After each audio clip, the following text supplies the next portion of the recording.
Are we live? Yeah, we are. Hey guys, it is August 25th, 2019. It is I, your alpha, Young the Geek Conlord of New York, Mount Vernon Kid, coming to you again. How's everybody doing on their end? And I'm here to got some questions you probably want to hear or know about. So definitely you guys can ask me the questions that you want. Ask me the questions that you want. Ask me the questions that you want. Who was that?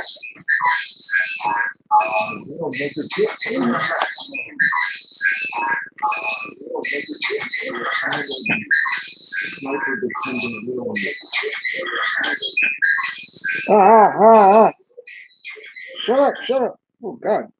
Dang. My pad was possessed. Anyway, sorry about that. So, yeah, like I said, guys, here to answer questions. Yeah, I have my Aaliyah picture in the back. I still haven't put it up yet, but last people, it has been 18 years since her death. I miss her every day. So, yeah, she's back there. Just wanted to put that up real quick. So, yeah, there's a lot of questions besides that, guys. I know that you guys have a lot of questions you want to ask me. I put some questions. I put it on Twitter. So I am gonna go on my Twitter feed because I put it up there too that I was gonna do. If you can't make it, leave your questions and I'll shout you out and things like that. So yeah, I'm gonna go on my Twitter feed. I'm on my Twitter now. Check out the Twitter feeds and things like that. So on my Twitter feed, I can see there's some questions and stuff like that. So I'm gonna answer these questions as well. But yeah, I know you guys got some major questions. Let me put my camera down a little bit. Before we get started, once again, guys, the store is up. You want to support your alpha? Link in the description down below. Check out and buy some merch. I had a lot of fun designing some of these merch, and I'm gonna design some more. But yeah, I got some merch up now, guys, so you can check it out. Link in the description down below for that for that merch. You know, there's t-shirts, there's hoodies, there's cups, mugs, there's a iPhone case. Do I got socks? No, I don't think I got any socks yet. But mostly shirts and things like that. One of them I designed, which I really was looking forward to design myself in front of a wolf pack. And on the back of it, it says "Join the pack." So that was a fun one I did. I got another one design coming up where it's gonna be my face with a half wolf. So, and I do have some other ones where it's me and Hurricane together. Like I'm working with a designer to help design Hurricane, kind of give a little rendition of what Hurricane would look like. There's even a design I want to do where you remember Twins, the movie Twins, where you got Arnold standing like this and Danny DeVito's like leaning on him. I kind of want to do that where it's me leaning on Hurricane, because the picture of Hurricane, I've always said Hurricane is a big dude, so I'm leaning on stuff like that. I've just recently finished my last reaction to FBE videos and react on the main channel. So once again, people were really confused about that. They were basically like, "Oh, are you done reacting to those?" And I was like, "No, guys. Then that just showed that people were not watching it to watch the whole thing, because at the end of the video, I said that those videos now exclusively go to Mount Vernon Kid 2. my all nonstop reaction channel. I just put up 3 new reactions on the channel. One that deals with people who are drunk. That video was wild. And 2 new movie reaction trailers. One coming movie called Underwater intrigued me, and the other one dealing with a movie about the Wendigo. It's called Antlers. You guys know I am about Native American legends and things like that. I definitely want to check that out. So what I'm gonna do first of all is see who is in the chat down here, guys. Now, so now for now on, guys, my open mic Q&As will always be Sundays. Now I will put them up Sundays. It seemed that people are able to come through more on Sundays. I asked you guys if you wanted me to keep it on Sundays. You said yes. So here I'm gonna do it. So let's see who is in the chat. What pack members are here? And we got Caroline. We have Darth Primus. We got Perry. Marion. Omnitron is here. And oh,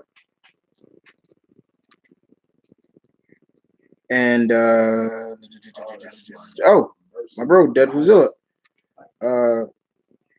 Chris is a werewolf. Maybe I am. You don't know.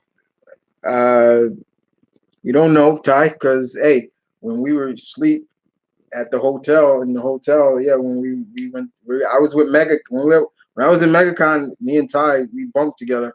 There were times, Ty, you probably know I was there. I left the room, got out, just rolled around Orlando. So, so okay.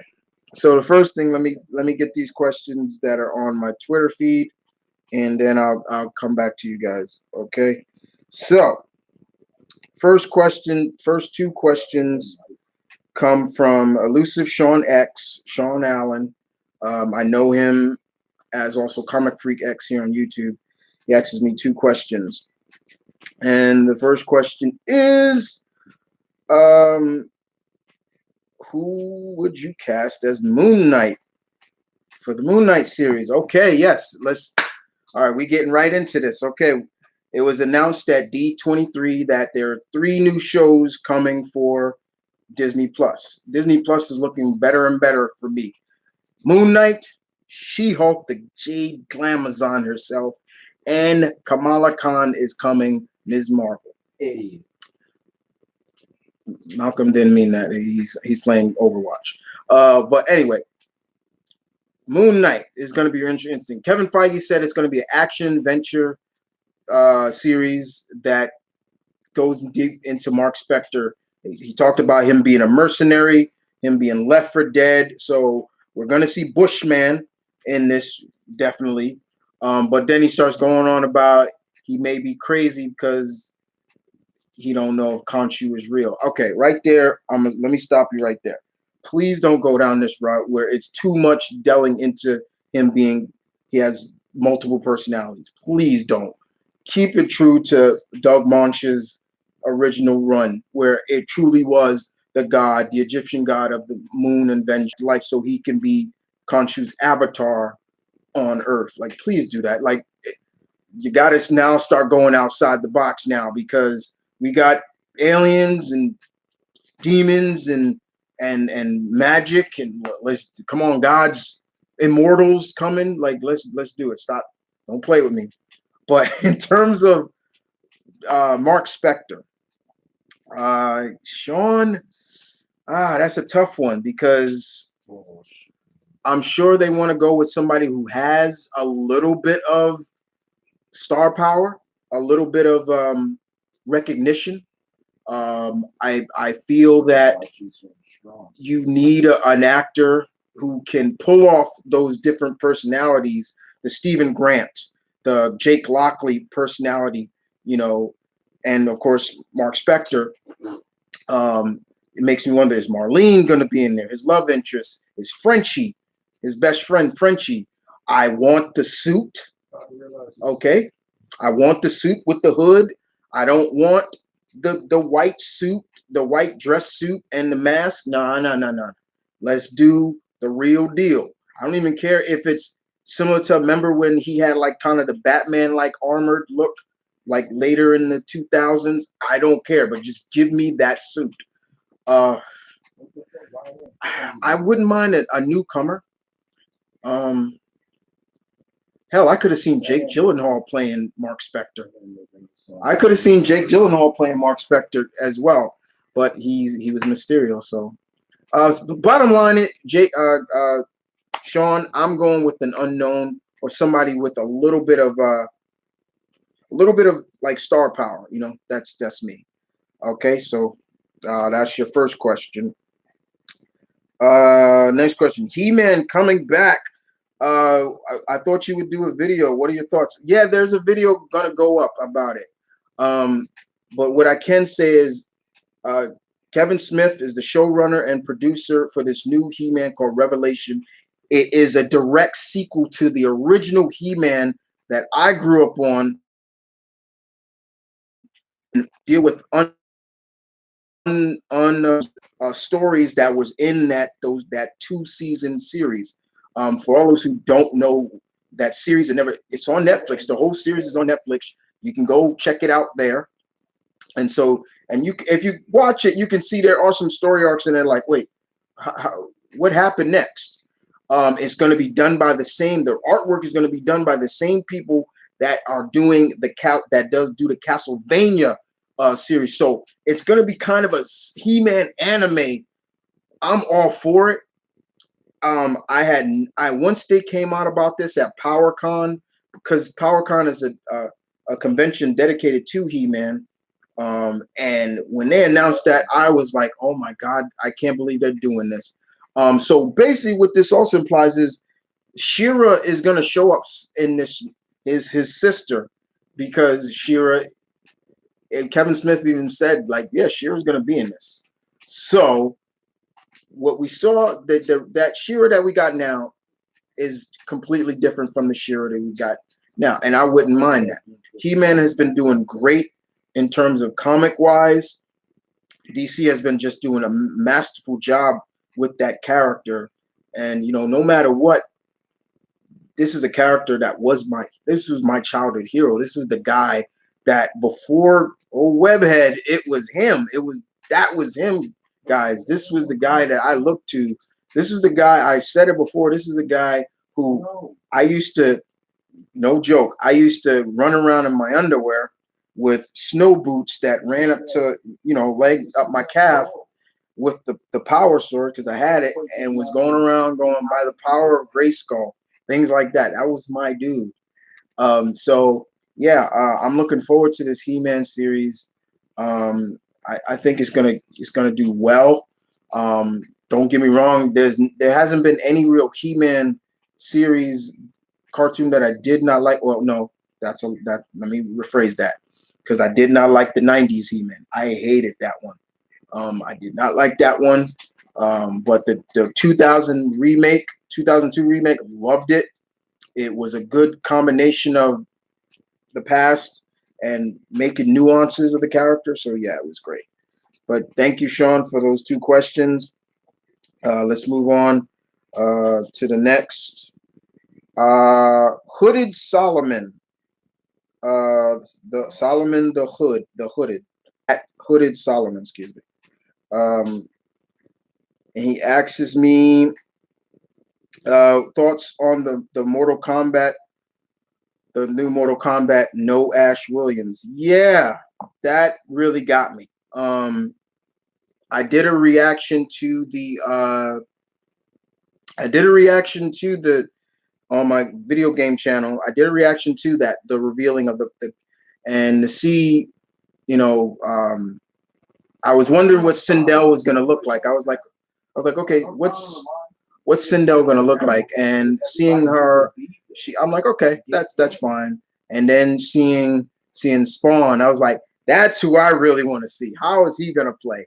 And then Joker comes on, and I was just like, the fuck, man, like, I'm like, yo, man, Joker, really? It's like, god damn, who gives a shit? Like, I'm like, there was just too many other DC characters. If you were gonna put a DC character, I could have seen in this series besides Joker.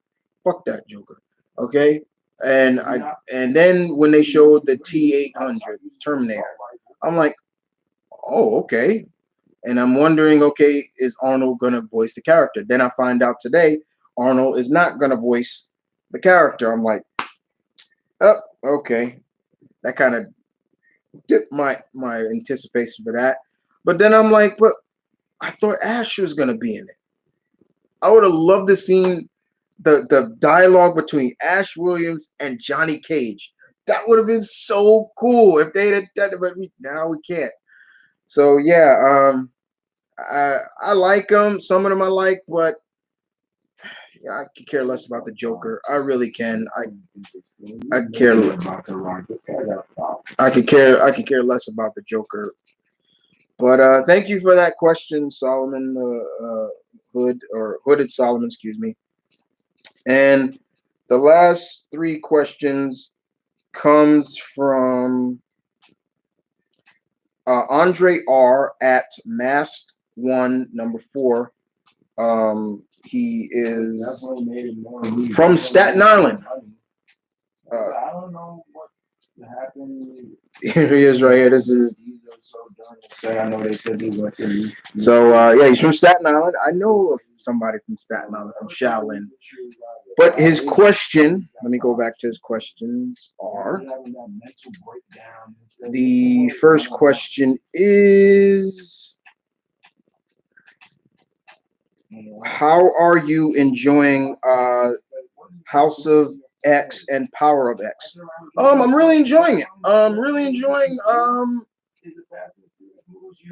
Really enjoying the what Hickman is doing.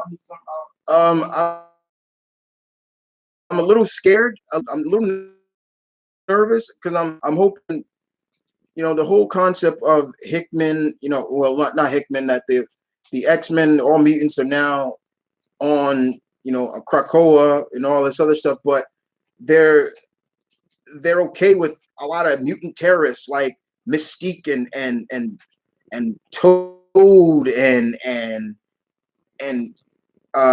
Sabretooth and all them being part. And I'm like, yo, like, you can't just invite every mutant, like, oh, you're one of us, so you're a mutant, you can come. Like, nah, man, like, you gotta be kidding me with that one. Like, there was the competition between there was a competition between the Fantastic Four and Cyclops, and it wasn't really a competition, and they were just like, Cyclops like, well, I'm gonna take them now, and they're like, no, they're terrorists.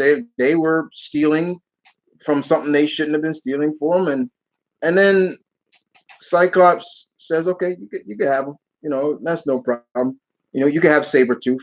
That's problem because they just got Sabretooth. And then he turns around and says, oh yeah, and tell your son whenever he gets basically tired, he's got family on. And I'm like, I swear to God, Hickman, right now, if you turn the X-Men into some really psychos where now they're kidnapping, they try to kidnap Franklin, I'm gonna be pissed.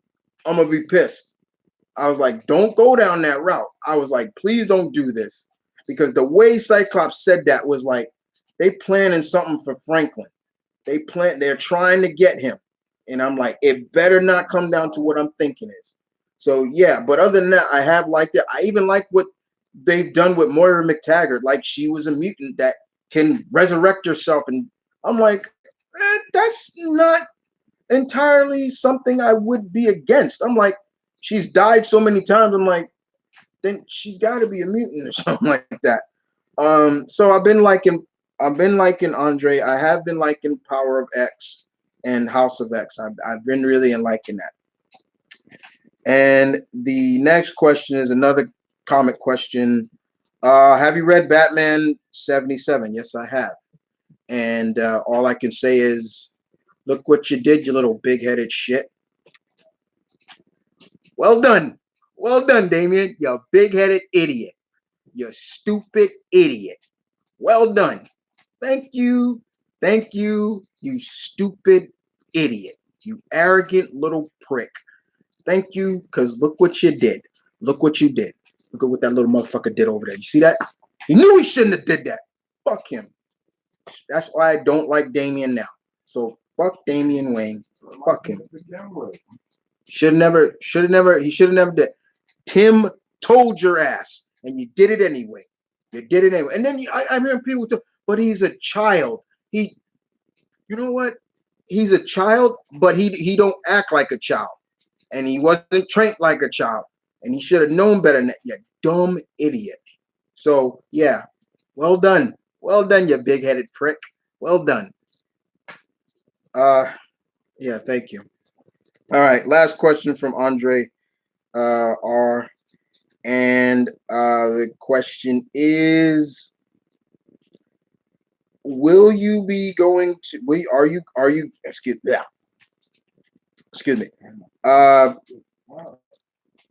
who do you feel is going to be the main antagonist in the She-Hulk series? Oh, that's a good question. If anything, if I was to believe anybody should be her main antagonist, it should be her biggest arch nemesis, her big arch enemy. Thank you. I'm trying to get that out. Titania. That should be her big enemy.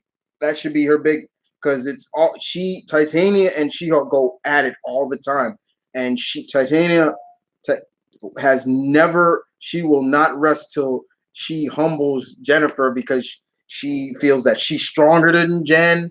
All this other stuff. So that's the perfect antagonist for her. I won't even mind if they put both her and Absorbing Man, because Absorbing Man is her husband. I don't know. I hope it's not just a judicial drama, like we're just seeing her in court a lot. No, don't do that. But I also hope that we do see Bruce or somewhere, because you gotta do. You can't just jump into it without explaining how she became that look. Like, she got to get shot. She got to get the blood transfusion. It can't be. I don't want to see. Oh, she just. Oh, what's this green stuff? I'm gonna lick it, or some stupid shit. And oh, that's it. But no, that's it. So I'm going with Titania. I hope I'm saying her name right. So yeah, there you go. Let's see. So everybody's saying hi, hello. Can't believe he is not a part of it. Okay, first of all, I'm not buying this Spider-Man, not part of the MCU right now. I'm still not buying it, and then it won't set in for me because I don't believe it, because now there's all these, and the next trilogy of Spider-Man movies under the new deal will focus on him in college, where he's going to meet Iceman and Firestar, and they're going to do the whole Amazing Friends. If that is true, how many are you in there? Just leave that one. If that's true, great. And then of course him meeting the Fantastic Four and him becoming good friends with Johnny. Okay, but right now I'm not buying it, Perry, and nobody else should, because I watched that interview with Tom Holland from People magazine, and when I watched it, I'm looking in this dude's eyes, and I'm like, something is not right with him, because when he's talking, he keeps looking to his left. He kept going, and yeah, it's right, which is right, and he's kept looking. I'm like, who are you looking at, dude? Like, who are you looking at? It's almost like somebody's it's telling me, say it. You better say it. Could have been some. I'm not buying it. So right now, I'm not buying anything, but both Marvel and Sony and Disney and Marvel, stop playing this dick measuring contest, like my dick's bigger than yours bullshit. And because it's a lose-lose for both of y'all. It's a win for Sony, because if it wasn't for Marvel, Far From Home wouldn't have been the highest grossing Spider-Man movie out. So you need to thank them more. It just feels more like Sony's butthurt and all this other stuff. Sounds like two parents fighting custody over a kid. Two fight. Yeah, I swear. And it's funny that you said that because I saw it. It was so. I saw a friend on Facebook. My friend Tori Winder. He put up the still of the classic Eddie Guerrero, Rey Mysterio. The Eddie Guerrero ladder match still where it was a good ladder match, but the concept was so stupid. It was the custody of a child, where we all know that this boy is Rey Mysterio's son, and it was SpiderMan faced it. I'm like, yeah. Bottom line, look, it's a lose-lose for Sony. If they, because I'm gonna let you know, right? I'm gonna be serious with you guys right now, okay? And I'm gonna go in my lower voice right now because I'm getting a little serious right now. I'm gonna tell you right now, Sony, you don't got what it takes to make a good Spider-Man movie anymore. Okay, live action, because everybody's gonna say, oh, but Spider-Man to Spider-Man, that was animated. Okay, you can't really fuck up animation too much. Okay, you can't fuck it up too much. But live action, you ain't got what it takes anymore. Y'all need Kevin Feige and them more than they need you, you dicks. I was gonna say, because it seemed like that Lion King induced that. Yeah. Okay. Yeah. But and more importantly, to me, this is just them getting. They just want to shoehorn this character now into any of those other stupid projects they got. That stupid Morbius movie, that other Venom. You know what? I actually sat down and watched that Venom movie one day. It came on Stars. I sat down and watched it, and it did nothing for me. It did nothing. The only scene that I kind of like, okay, that's a little Venom, but I still was like the terrible acting. If you're on YouTube now, they always like have this still like this kind of ad of it. It's for Stars, and it's the robbery scene where Venom eats that guy. I watched that scene again and again and again, and I'm just like, come on, fashion. And I'm just like, the scene is somewhat, it's somewhat Venom, but then I'm like, the acting was so bad. I'm like, if you saw some big black thing eat another person, and then what do you say? Who was that? Oh, I got a parasite. I got a parasite. Good night, Mrs. Chen. What the fuck? I swear. And what even makes it even worse is, to me, it feels like they're just gonna do it so Venom can get the traditional insignia on him. Maybe he being inspired by Spider-Man and be like, oh, that's really nice. I'm gonna take that. And as you see, I like it. No, fuck that shit. Fuck that shit. Nope. Anyway, let's moving on. So, but I still feel that he's not dead. I feel that it's only a matter of time that we're gonna see something. To me, it's not gonna set in until maybe if it doesn't go into next year or something like that. So yeah, whatever. I ain't done. And see, Omnitron agrees with me. Spider-Man is not dead in it. Because it'd be stupid to, you know what? I'm done. All right, TV rights and miniseries and everything like that. Okay, how would Spider-Man leaving affect the continuity of how would it would affect? Because once again, look, the concept was put into place with the last movie. Spider-Man was going to take his rightfully place as the true face of the MCU. And I said, no matter what, is the face of Marvel. And I don't care what anybody says. And he was finally going to take his rightful place and be that central character for the next. Everything goes to place. It's so stupid. It's so goddamn stupid. It makes no goddamn sense whatsoever. How excited are you for the Terminator to come in? I'm okay. I'm more excited for Spawn than Terminator. No offense. I love werewolves. Walters. Okay. By the way, let me see. By the way, good to see you. Oh, that's okay. Thoughts on the She-Hulk show? Oh yeah, I'm looking forward to the She-Hulk. When that came out, I was eating. I think I was eating something. I nearly choked on it.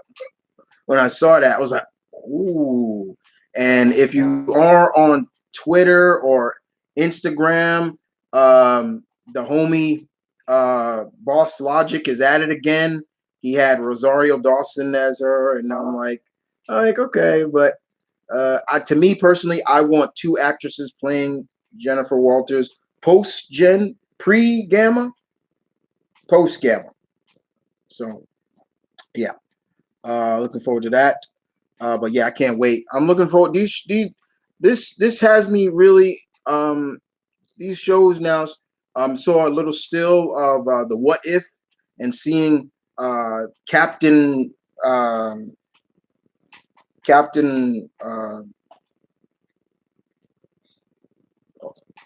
uh, Carter. You know, it's kind of her outfit's kind of it's Union Jack looking, but it's cool. So I'm looking forward to that. Uh, the only net Disney Plus series I'm not really about. I'm kind of like I'm is the Loki one. It's just like I think I'm kind of burnt out on Loki, and I love Loki. He's one of my favorite Marvel villains, but it's like they they put the synopsis on him, and I put no blame on Tom Hiddleston because he did a great job, but it's just like it just is like okay, it is what it is.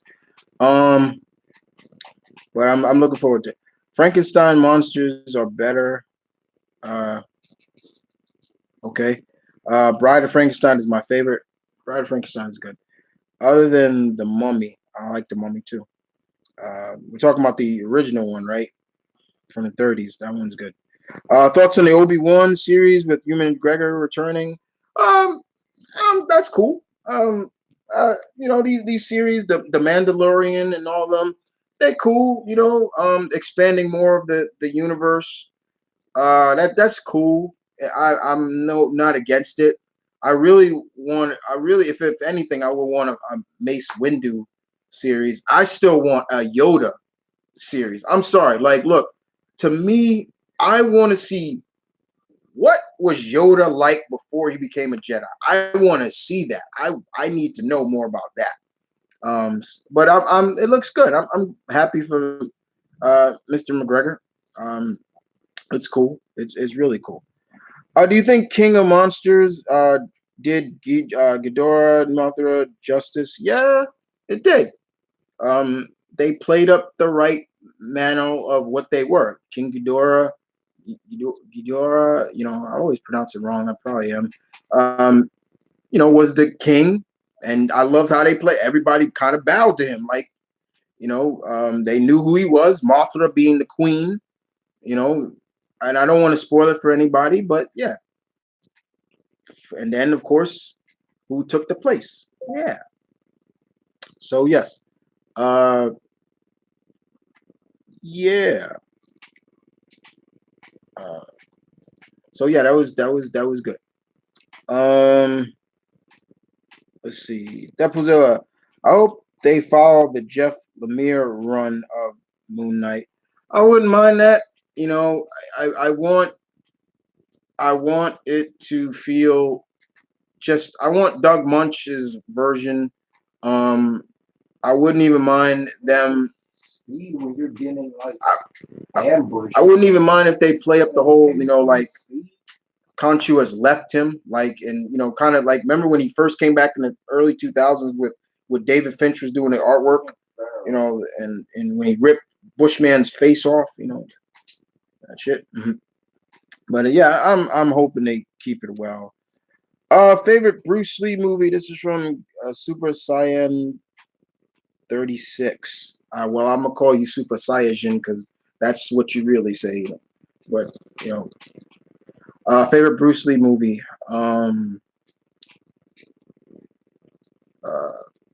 That's kind of tough because I like him. He's one of my icons. He's one of my idols. But I gotta go with definitely gotta put Enter the Dragon up there. Fist of Legend definitely is up there. I mean Fist of Fury, excuse me. I said Fist of Legend. That's Jet Li.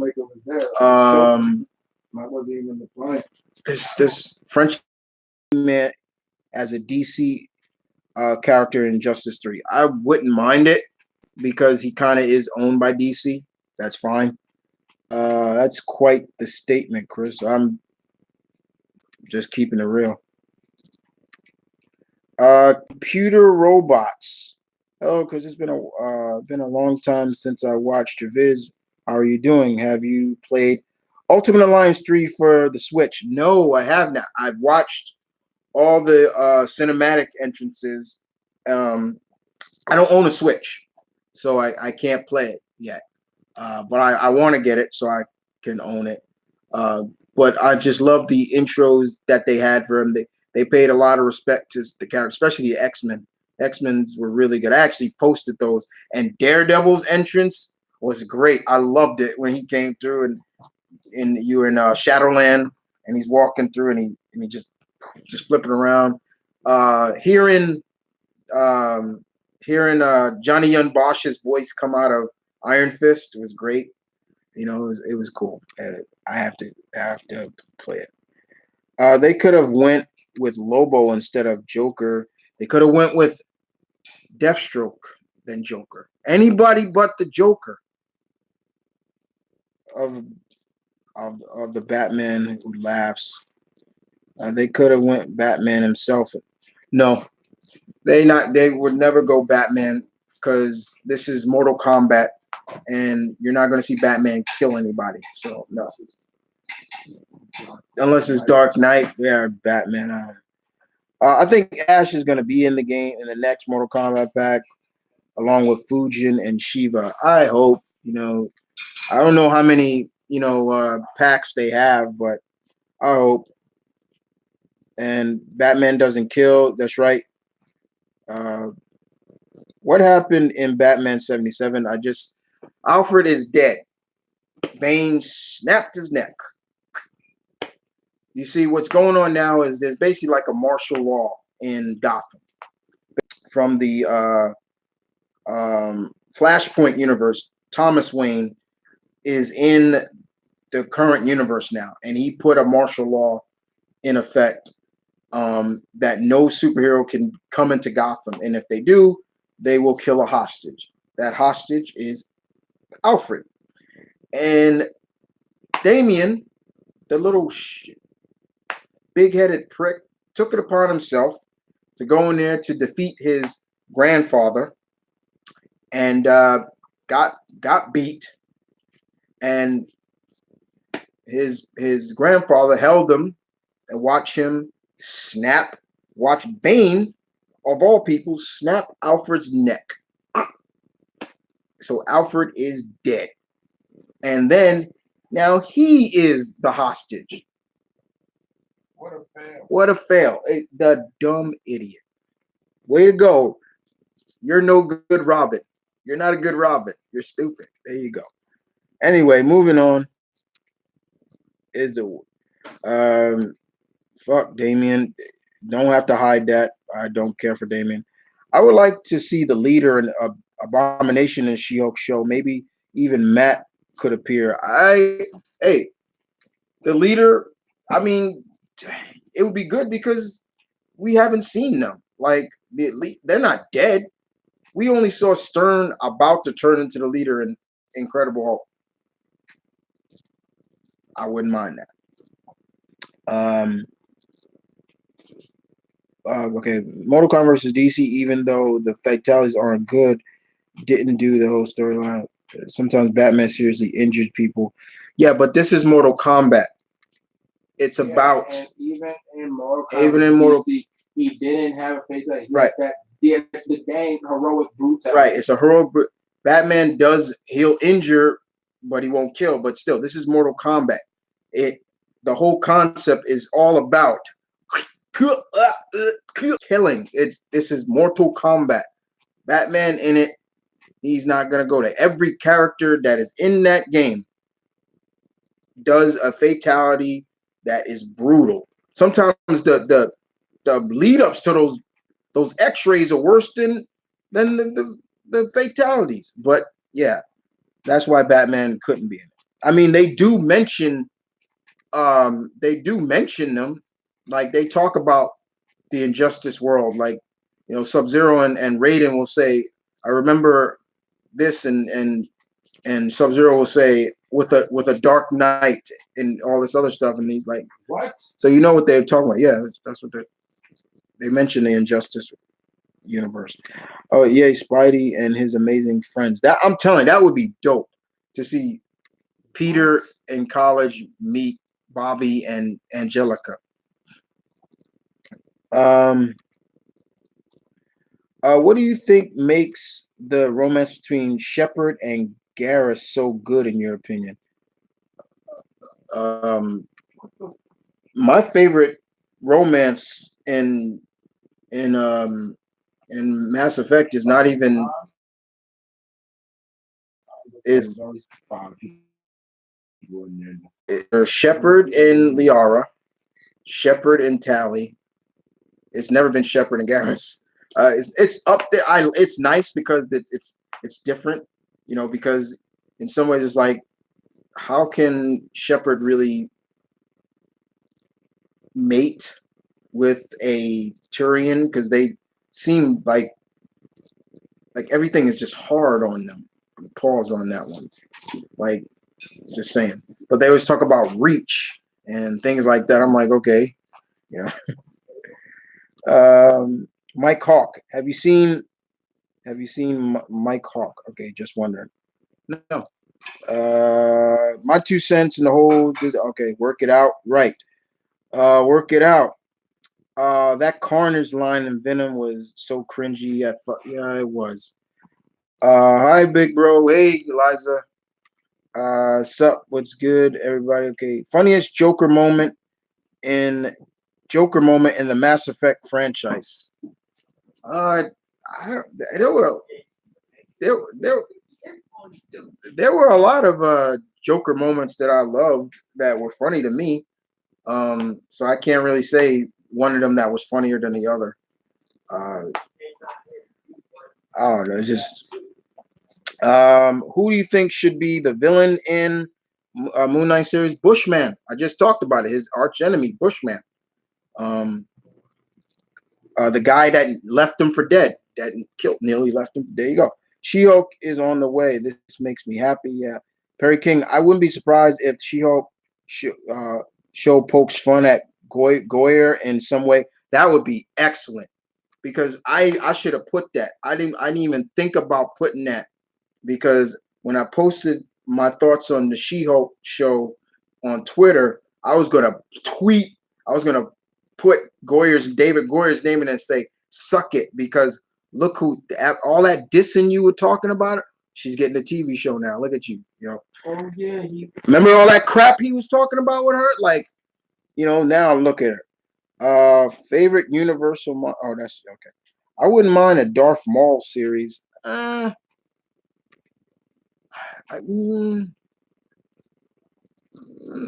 guess, I guess it's more, but didn't we kind of get the Darth Maul kind of story in uh um the last Star Wars animation series? Hey Chris, hey Nathan. Let's see. Next up, Predator Warrior. How did Cap bring back his shield when Thanos broke it and he took it from his past self? How was that other him supposed to fight without it? Are you talking about in the movie? Because that was, remember, Tony had it. Remember, he gave it. In Infinity dropped it when he said that shield's not yours. My father made. He gave it, and Tony gave it back to him. That's what that is. Or if you're talking about the other thing, it could be, they made a new one in somewhere in the past or so. We don't know. There are a lot of plot holes in that whole concept of Steve coming back and things like that. Hey, heard Arnold. I just talked about that. Arnold's not voicing. Don't need to talk about that. Turtle fan 84. Thoughts on Rush Hour 4 and which Rush Hour movie was your favorite? I'm looking forward to it. My favorite Rush Hour. Uh,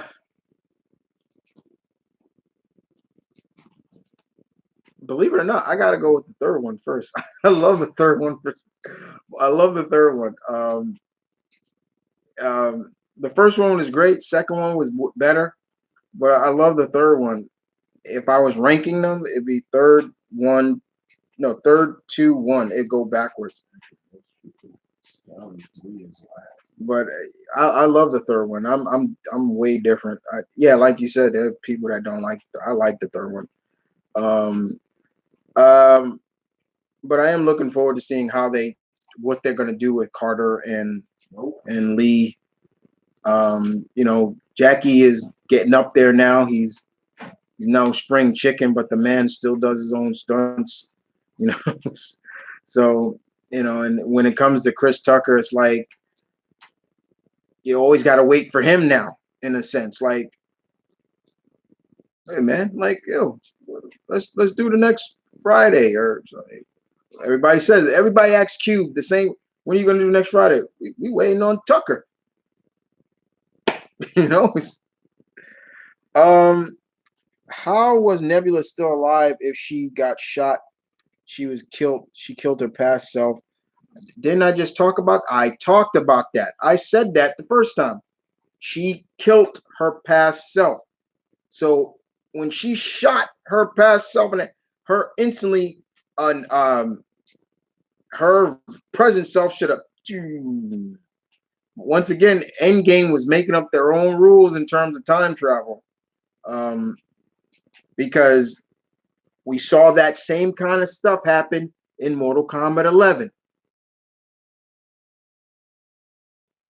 Past Kano directly in the head. Present Kano, big hole in the head, dead. Let's see. I gotta go. Thanks, Marion, for coming through.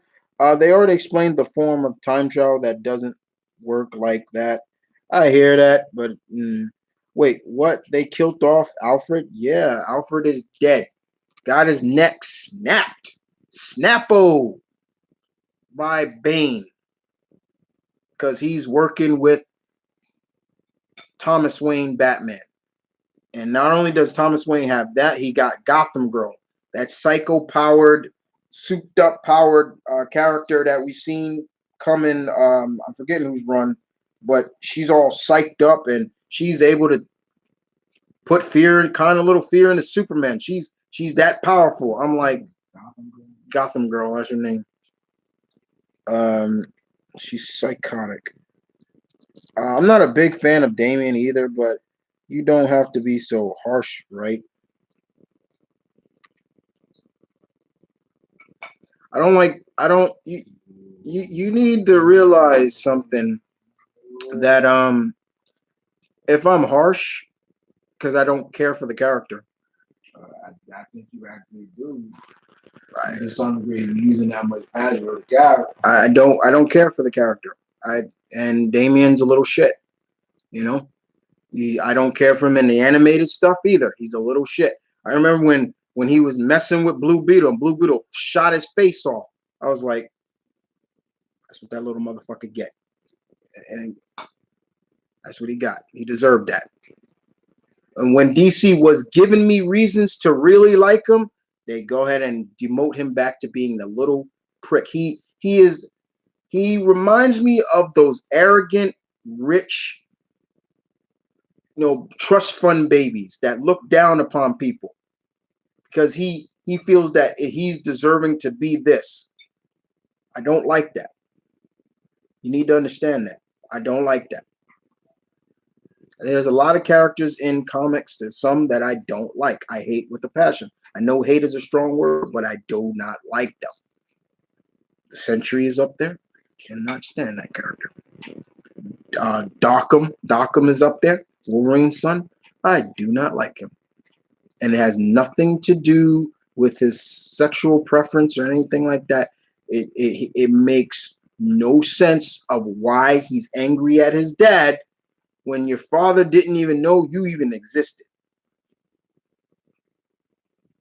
Cut. Let's keep going. They killed Alfred like how Superman killed Zod, and yeah. On Nickelodeon cartoon Doug, what was your favorite episode or moment? Ooh, love me some Doug. Um, favorite moment? I think one of my favorite moments was when Patty and Doug were about to kiss. They were this close about to kiss, and she ran away. When they went on that date, and he thought it wasn't a date, but it could have been a date. Some of my favorite episodes is the first episode. I love the first episode. Um, I love the episode where Doug can't dance. I love that episode. You know, he made that new dance. You know, the where he was legitimately hurt, but he's hopping around, and everybody's like, "Oh, it's a dance!" And it was hilarious. His when he thought Skeeter was moving away, but he was just Skeeter was just moving downstairs in his home. That just showed how close him and Skeeter was. Man, there's so many episodes that I love for Doug, and we're talking about the Nickelodeon Doug. I don't care about when Disney. That's they ruined that. I love what's another one? Doug's Lucky Hat, where he got that hat and it was kind of giving him luck. I love that episode. Where Doug became the sit-up champion because he did so many sit-ups. He had like bandages and their version of Arnold Schwarzenegger was named Arnold Braunschweiger or some. I think it was that Arnold Braunschweiger or something like that, and he was like, "Very good, Mr. Bandages. Next someday you'll be as tough as me." And it's just so funny. It's good stuff. I love Doug. Doug was one of my favorite original Nick cartoons. Mortal Kombat. Why didn't you get the Shredder in the game? I'm sure Nick would have. I would have taken the Shredder. I'd take the Shredder.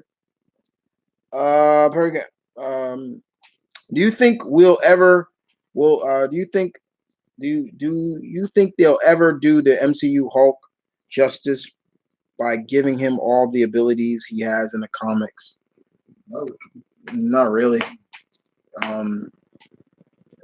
It's not that they haven't done him justice. They just nerfed all their big powerhouses outside of Carol. And there's a people issue with that. I don't have it. I feel like this is the Hulk we're talking about. This is Thor we're talking about. These are powerhouses. Like when they put the Silver Surfer in, they better not depower this dude. Okay, but let's be fair here. Let's be fair here. Thor and Hulk was working way before Right. was even right. So, but still, they need to keep these characters what they truly are. When Hulk screams, "I'm the strongest ever there is," it's like, yo, when this dude gets angry, yo, get out of his way. Like if you get in his way, he's running your ass over. You know, but they went with Professor Hulk, and even Professor Hulk was still super strong. But the whole concept of that, it's just like, okay, but I don't think they'll ever really give him. I thought with Endgame we were going to see World Breaker. We were going to see World Breaker. Like Hulk was going to come down, face Thanos, and be like, okay, like, you remember me, and it's like, yeah, I remember you, like, or something like, or like. But remember, Thanos wouldn't have. That's right. That's 2014. So, but Hulk, because you saw how when Scarlet Witch came down, that's what I thought Hulk was gonna like round two, like okay, round two, and you would have seen a trick that he learned. He was able to tap, and even when he had the gauntlet on, he talked about it was Gamma. I thought this was gonna soup his ass up, like Okay, but it didn't. Anyway, moving on. To what is a Batman, Superman, or Justice League comic story that you have read that you would like to see become an animated movie? When they teamed up with the Justice League, when they teamed up with, I think it was called the Lightning Saga, when they teamed up with the JSA. I was because I'm a bigger fan of JSA than the Justice League. Superman, they've given me pretty much every one of the Superman, huh? They've done All Star Superman. So Batman, yeah, okay, but that's the Kingdom Come. I doubt they'll do that, but I would love to see them do Kingdom Come. The only other Batman I guess I want to see now is um one of my favorite one of my favorite Batman stories. Damn it, No Man's Land. There we go. But they would really have to condense that, which would suck. So since Moon Girl is getting a cartoon, how about someone like Power Pack or Avengers Academy getting a cartoon? I'll take it. I would like that too. Is Roger Rabbit one of your favorite '80s movies? It's not just one of my favorite '80s movies, just one of my favorite movies in general. So yeah. You mean Star Star Wars Rebels? Thank you. That's what I mean. Hey Chris, what's up, man? Are you and Hurricane doing fine? When this is just me. Hurricane has nothing to do with anything here. You see anybody? Nope, he's not here. Okay, one big question. Do you think the Black Widow could tie into the Falcon Winter Soldier since Taskmaster trained U.S. agent in the comics? I doubt it. It would be interesting because U.S. agent is going to be in the Captain America. I mean, the Falcon Bucky Falcon Winter Soldier, and when Bucky is spotting his short hair style again, which is fine. Um, and it's funny that John Walker is going to be in it, played by Kurt Russell's son. Kurt Russell's son is going to be John Walker, so that's going to be interesting. But I doubt it. It depends. I don't think so. Let's see. Which Avenger are which Avenger are excited to play as which Avenger are you excited to play in the upcoming Avengers game? All of them, mostly, all of them actually. And I can't decide on which one. All of them, because I didn't like all them crappy movie games they did for them, except for Incredible Hulk. That was fine because that just felt more like Hulk Ultimate Destruction. It was fine, but the Captain America could have been so much better. The Iron Man was, and that Thor game. Oh god. Okay, moving on. Burnout or any thoughts on the Boys show? I still have not watched the Boys, um, but I definitely want to. What do you think of Batman versus TMNT movie? And what are your thoughts on the upcoming Power Rangers crossover? I'm looking forward to that Power Rangers. The Turtles was good. I still have to put my review up for that movie. So I have it digitally. So I definitely need to put that up. I even got to put up Batch. I have yet. Is Thomas Wayne being evil?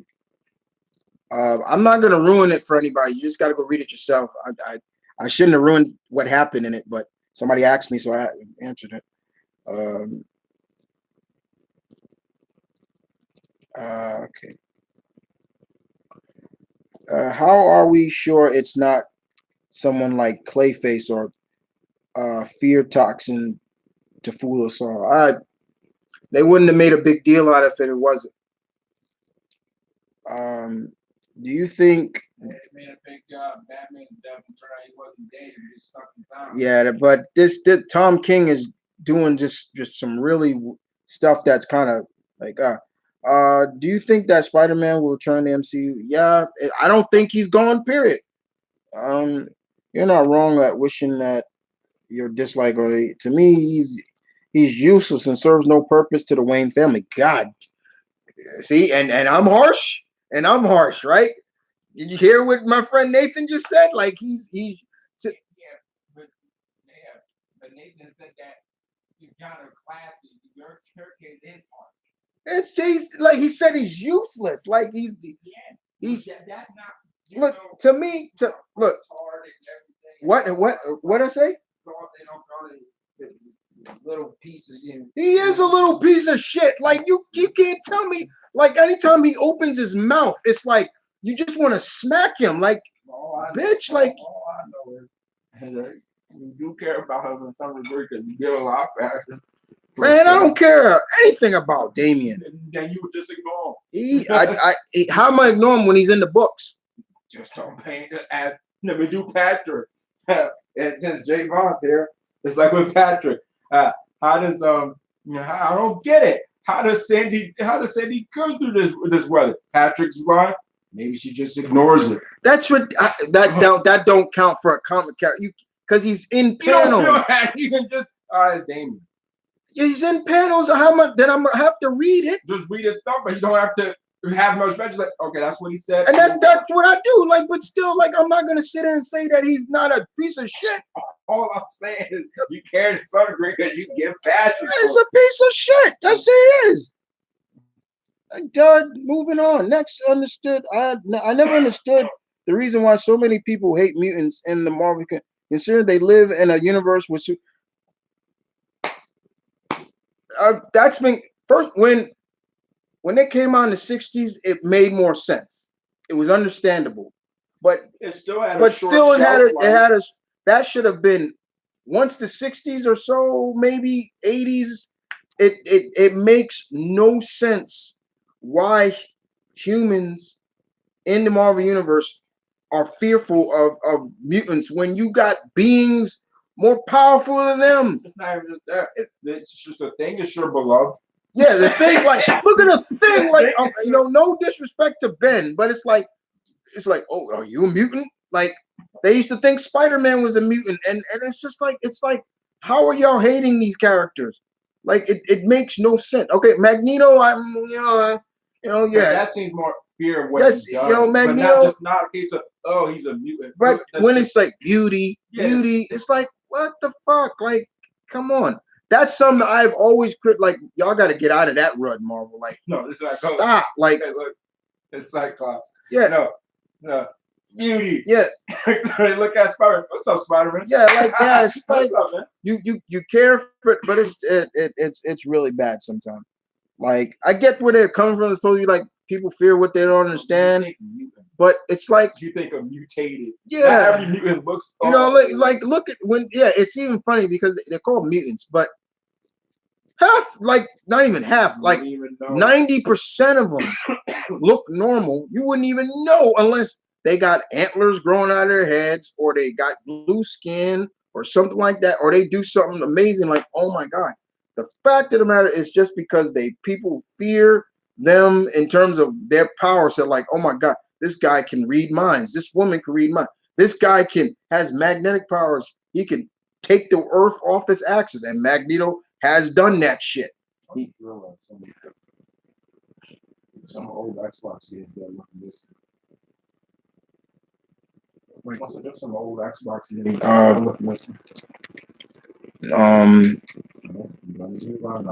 Let's see. Okay. I remember when Dylan twisted. Okay. Hulk should have had a rematch with Thanos. Yes, he should have. Mortal Kombat Annihilation was trash. I was just watching a video on that not too long ago, and the guy summed up. What is your favorite episode of Spider-Man and His Amazing Friends? Probably the episodes that focused on their origins, because that artwork was beautiful. Yeah, those Japanese artists did up. Wow, those was great. I love those episodes. Thor should have shaved his beard and lose some weight before the traveling back in time and preparing to face Thanos. Uh, he was going through a depression. I understood it. I knew what it was about. Have you ever seen Star Wars animated opening? Yes, I have. I've seen. What is that? Sorry, good, but also where apparently the idea was that when he went to Asgard. Dark World, and he was gonna go back to normal, but Chris Hemsworth said no. Yeah. I want to stay this way. Yeah, So yeah. it's his decision. It's his decision, right? Yeah. Um. Look at this damn. Who is this? On Twitter, I've seen a drawing of Gina Ab Pam. Oh, as Pam from. No, come on with Ash. How would you feel about a animated adaptation of Martin? I don't know. I don't think it would ever. That would slide. Animated Martin. I don't think so. It would be funny, but it would have to be. It wouldn't work. I don't think it would work. I don't know. How about Could Dracula show up in Blade? Could. she be surviving that? TMNT fan. Do you think that Disney is going to out outbid aboard a bit overboard with the live action movies? I'm excited for Mulan, but the mixed feelings about Robin Hood and Treasure Planet. Wait, their live action Robin Hood, the Fox Robin Hood, like Treasure Planet. I wouldn't mind because that's very underrated. That's a um, very underrated Disney What? Treasure Planet. When it came out 2001? Yeah, basically the space version of Treasure Island.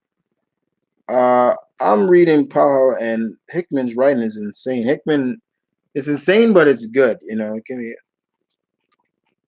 How do you care? How do you feel about Shrek? Come down. Wait, how do you feel about Shrek being rebooted, or about? I Oh my God. it wasn't needed to be rebooted. He doesn't. He's a junk rat in a damn widow. Have you heard about the brand new Earthworm Jim comic? It's not a brand new comic. It's actually old. Those comics are old. They're just reprinting them. I've seen it.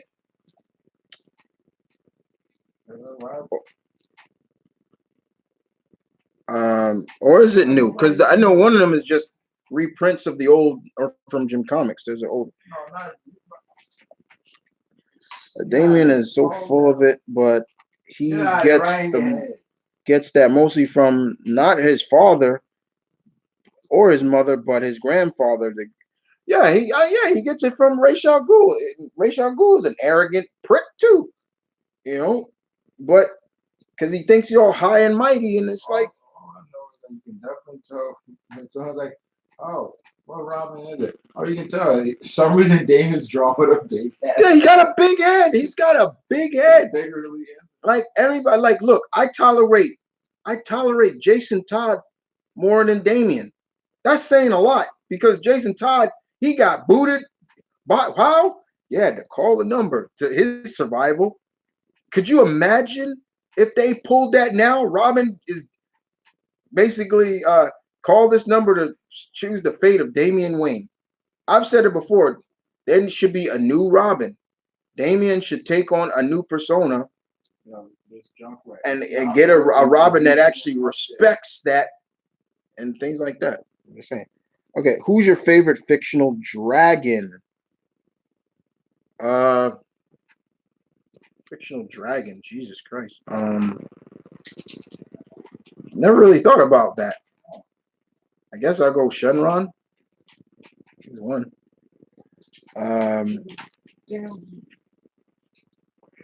He was responsible for killing Dick. Now drop down, Widowmaker. Yeah, he was responsible for killing Dick in the Injustice world. And he always, it was an accident, but you did it. You did. You hit Dick in the back of the head, and Dick's neck fell, and he snapped his neck. And Dick became dead man.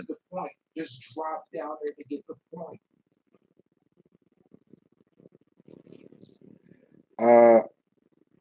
Because you stand up there, it's not. I think some fans are just stupid. So just Are you reading Savage Avengers? Hell yeah. Conan? I'm a hell, you know, it's Conan in there. I'm a huge Conan fan. Of course, I'm reading that. I love those episodes too. Okay, what are your thoughts on Kevin Smith's new? I just talked about that. If you haven't heard me talk about the He-Man, go back to the beginning and you'll know the the Spider-Man and his Amazing Friend episodes. That is all. Yeah. Favorite season of Digimon. What is your favorite Digimon villain? Never really had a favorite Digimon villain. Favorite season? I'll always go with the original because that's the most that they've spent time on. I can't wait to the new series, the last one that's coming out. So yeah, original all the way. Look, I'm gonna be honest with you. I love Digimon more than I love Pokemon. I've always felt that way. I feel that Digimon has more growth in characters and the characters in general, not just the humans, but with to me, it's like we have some growth with the Digimon and Ash, but then it's just like Pokemon. With the Pokemon, it's just like I look at kid and you should be almost dominating fights now. Like when these new kids want to challenge you, you should be dominating these guys. Like, oh, you're bringing it. Okay, here, this is my, and but now it's almost like they every season he gets pushed back. He regresses, and it's just like I feel that the creator Sasashi, I think that's his name because that's Ash's real name. He's named after his creator. Even it feels like he wants to keep Ash young for the next gen. It's like I get it, but then I'm like that's not always necessary because it's weird because you see the other characters that were around Ash, like Misty and Brock, and they gotten older, and it's like, and he's still like, it reminds me, it's like, is this motherfucker still a 10-year-old boy? Like, yes. So when it comes to Digimon, I love Digimon over Pokemon. That's how it is.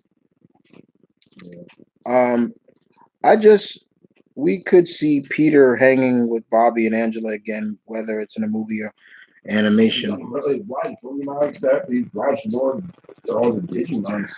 Blade, Tomb of Dracula would be good in the MCU. I don't want him going directly to Dracula. That's the one thing. Let's not do that. I never thought that Ra's al Ghul would be Bruce Wayne's father-in-law. Well, him and Talia are not married. They're not married. So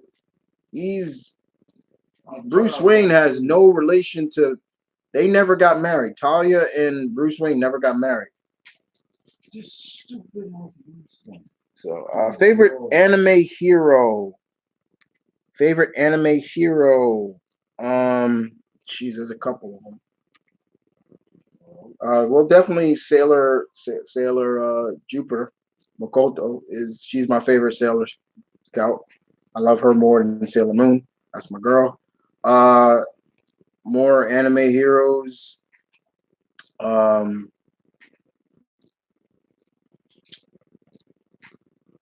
B Eiko.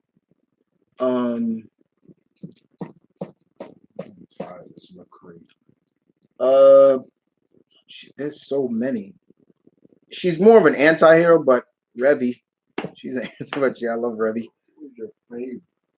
But I don't have a favorite. You never have a favorite. So what's your favorite? What's your favorite episode? There's too many. There's too many. Like, and then you got people. My favorite movie is Bam. That's some people. It's not me. I have too many. Blade versus Celine from Underworld, depending on Celine, which Celine we're talking about. Never got the shipping of Voltron. What shipping of Voltron for what? I don't know what's that. Favorite movie starring The Rock.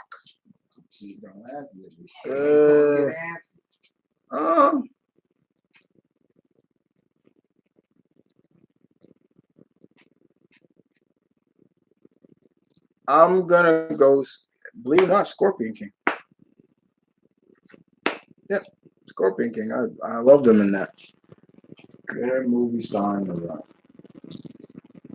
Yep, Scorpion King. I think it was that was his first big test as a leading star, and I thought he did a good job at nailing that. And then they just ran the Scorpion King to the damn ground with all these direct to DVD sequels that make no sense to me.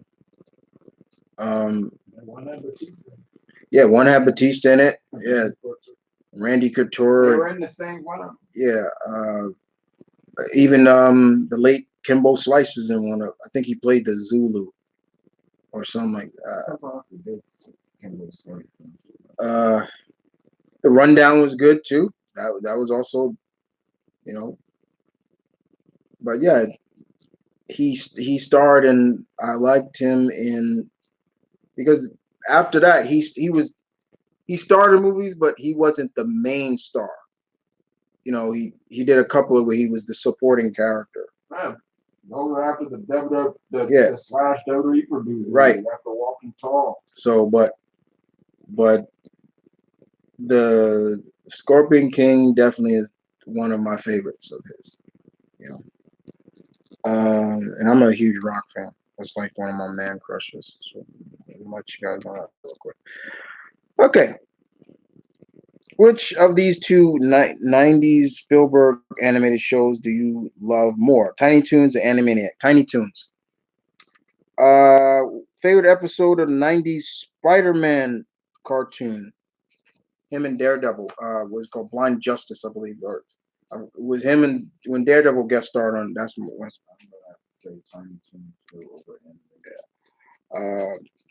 It's not that I don't like Animaniacs. It's just that they got away with a lot of just like so many 90s cartoons. Yeah, they really shit. Like, god damn, like we say that's where the replay value is that you now go back like, oh crap. It's like it's also important like this was Steven Spielberg. It's like, god damn, like you know, any celebrities or voice actors that you would like to meet at Comic-Con that you have not yet met? Of course. You got like an hour because there's too many. But I'll just give you maybe a few. Celebrity wise, I would love if The Rock was ever at a Comic Con. I definitely want to meet him. Man, that line be long. I'll fight people for that one. Like yo, get out of the way. Like yo. I was this close to meeting Finn Balor. I wanted to meet Finn Balor. At last year's New York Comic Con, he was there with Bailey, and the tickets were sold. I was like, oh. But voice actors, I would love to meet Jennifer Hale. I want to meet Steve Bloom. I want to meet Johnny Young Bosch. I've missed some chances of meeting him. There's so many people. New York Comic Con is coming up, and I haven't even looked at who's going to be there in terms of actors. Yeah, yourself. Oh, Nathan actually, what do you think? What do you like to see in Injustice 3, and should it be the final game in the series? I think it's time for Evil Clark to get killed off. I do think that could be the main premise, that Superman either gets out of the Phantom Zone and brings help, but that also brings out the other heroes that are trapped in the Phantom Zone too. Because remember, Tim, Cassandra, and I believe Connor are trapped in the Phantom Zone as well, and they get out as well. But I also think they could focus on Trigon, because they keep talking about Trigon, things like that. But that would be a major, like, whoa, they killed Superman off. I mean, it wouldn't really be too major, but I think Major him being killed off, but as a villain. But as a villain, yeah. I've seen him be killed off as a hero. Like, actually, this is the case where you actually pulling. You know what? Good. Like, because let's be honest, Injustice Superman is like, your partner, man. you know, him and Wonder Woman. It's like, you know, I look, I go back. Yeah, the douche and the bitch, because wow, they were all. I go back and rewatch Injustice 1, the first one, and I'm just like, why was Flash with them from the get-go? And the fact that he was with them from the get-go just makes me like, Barry, why? Like, why? And he regrets it now, but it's still like, why'd you go in the first place? Why did you not second guess? Why didn't you second guess? It took Billy's death to like kind of like, which was pretty graphic for a rated TV. Yeah, it's like, wait, now you're regretting it. You know, Hal had to go through some kind of intense training to get back to being Green Lantern again after he was a Yellow Lantern. Yo, kill that damn. But I love the I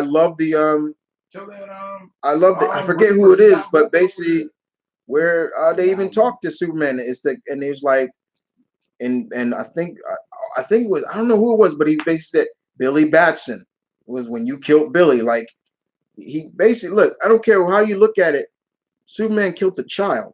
He killed the child, you know, and Wonder Woman didn't even blink at it. Like, it's just like, and to me, it's also, how are they did not the Amazons have not stripped her of all her gifts.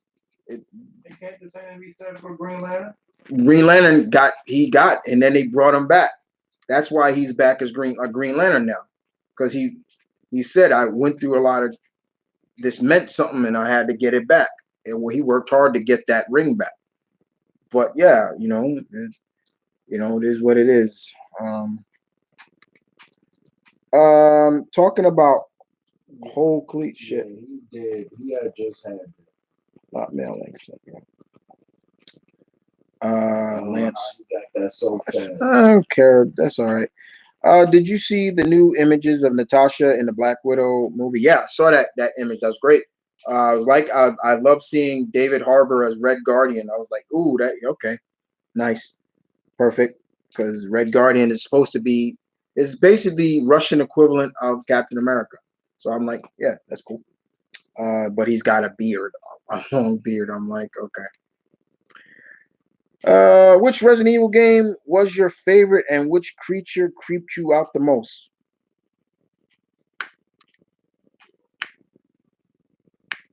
The Hunters. The Hunters, that first, when you just thing opens the door, and then they show it from your point of view. You see this thing walking, and when they walk, it sounds like somebody snapping their finger. And then the camera goes back to, so you can't see this thing coming at you. So you're like, okay, where's it coming? We used to get killed all the time. But my favorite Resident Evil game probably is 4. Because it was just something different. It was new, it was improved, it was different. You know, the whole concept of, are they zombies? Are they not? You know, it was fun. It was really cool. And it was, you know, it was different. It was cool to see Leon in this role where he's basically a special agent now. He's no longer a cop, and his job is to get the president's daughter. But yeah, the whole concept of keeping her alive, because all it took was one of them, the Los Plata people grabbing her, Leon, and then you got to go run after her. It's like, oh God, right? So that's why when they did the whole where she could put on a suit of armor and they can't pick her up, I loved it. I was like, yeah, that's great. But it was a good game. I liked 5 too, but 5 gets a lot of flack. 6 gets a lot of flack. because that's where it just went John Woo. They really just went John Woo. Oh wow, it looks like a Beetleborg. Uh, let's see. Although I kind of wonder where in the Spider Verse does the '90s Spider-Man anime exist? That doesn't exist. Um, Favorite cereal, if you like cereal, that is. Do I like cereal? I could eat cereal breakfast, lunch, and dinner. Um, I that's a tough question. Favorite cereal? I have a lot of favorite cereals, but one that just pops in my head right now. I'm a big uh, frosted wheat mini wheats fan. I love frosted mini wheats. I love that cereal. I give me some ice cold milk, pop that in with the. Good. That's so good. The only type of cereals I don't like are cereals with marshmallows in it. I'll try any cereal once, but marshmallow cereals I do not like. I don't like that. So I don't like Lucky Charms. I don't like any of them of it. Interesting because I feel like most people would say Animaniacs. Yeah, I love Tiny Toons more. Favorite episode of the '90s X-Men cartoon. Ooh,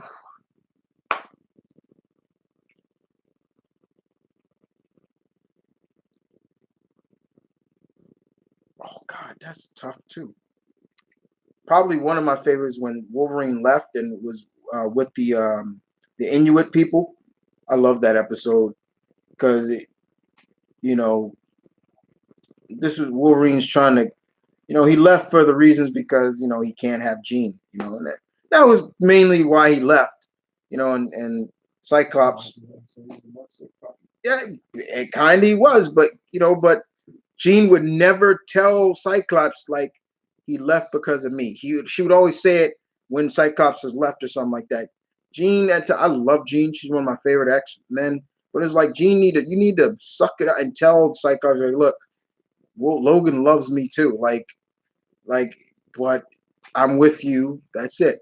But Hey, man, I'll be like, yeah, Wolverine. She with Scott. You trying to steal her from that. I mean, yeah, at times like even like he like even but then over time you saw like Wolverine was like, look, if you hurt her, then yeah, we're gonna have a problem. But he accepted that Jean was with Cyclops. But one of I think I'm forgetting the name of the episode. I think it's called Chill Factor, but that's one of them where he and Sabretooth follows him and Sabretooth. Oh, nice. Yeah, I love that. One of my favorite lines in that where he's like,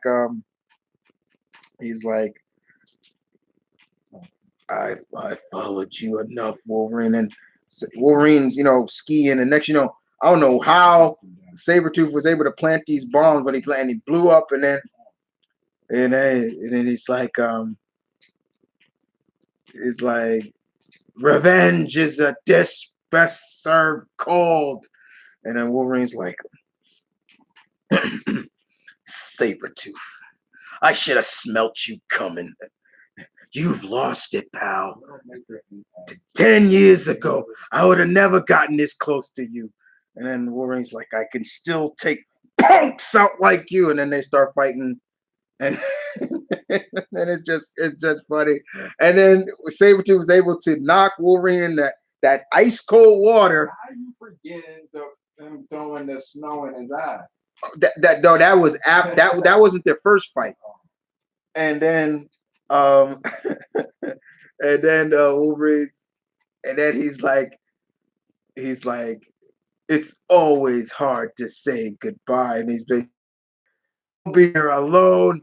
Not even your mutant healing powers will save you on a block of ice. And Wolverine pops up out of the ice, and then he's like, "No!" He's like, "You won't cheat me out of my revenge." And he picks up that big block of ice, he throws it, and it misses Wolverine, and he's just like, "I'll track you down just to have the pleasure of burying your bones." And then Wolverine's just like, at least I won't have to listen to your flapping mouth anymore. It cracks me up every time. But that was a good episode. Another favorite episode when Iceman returned and they fought X Factor. I love that episode.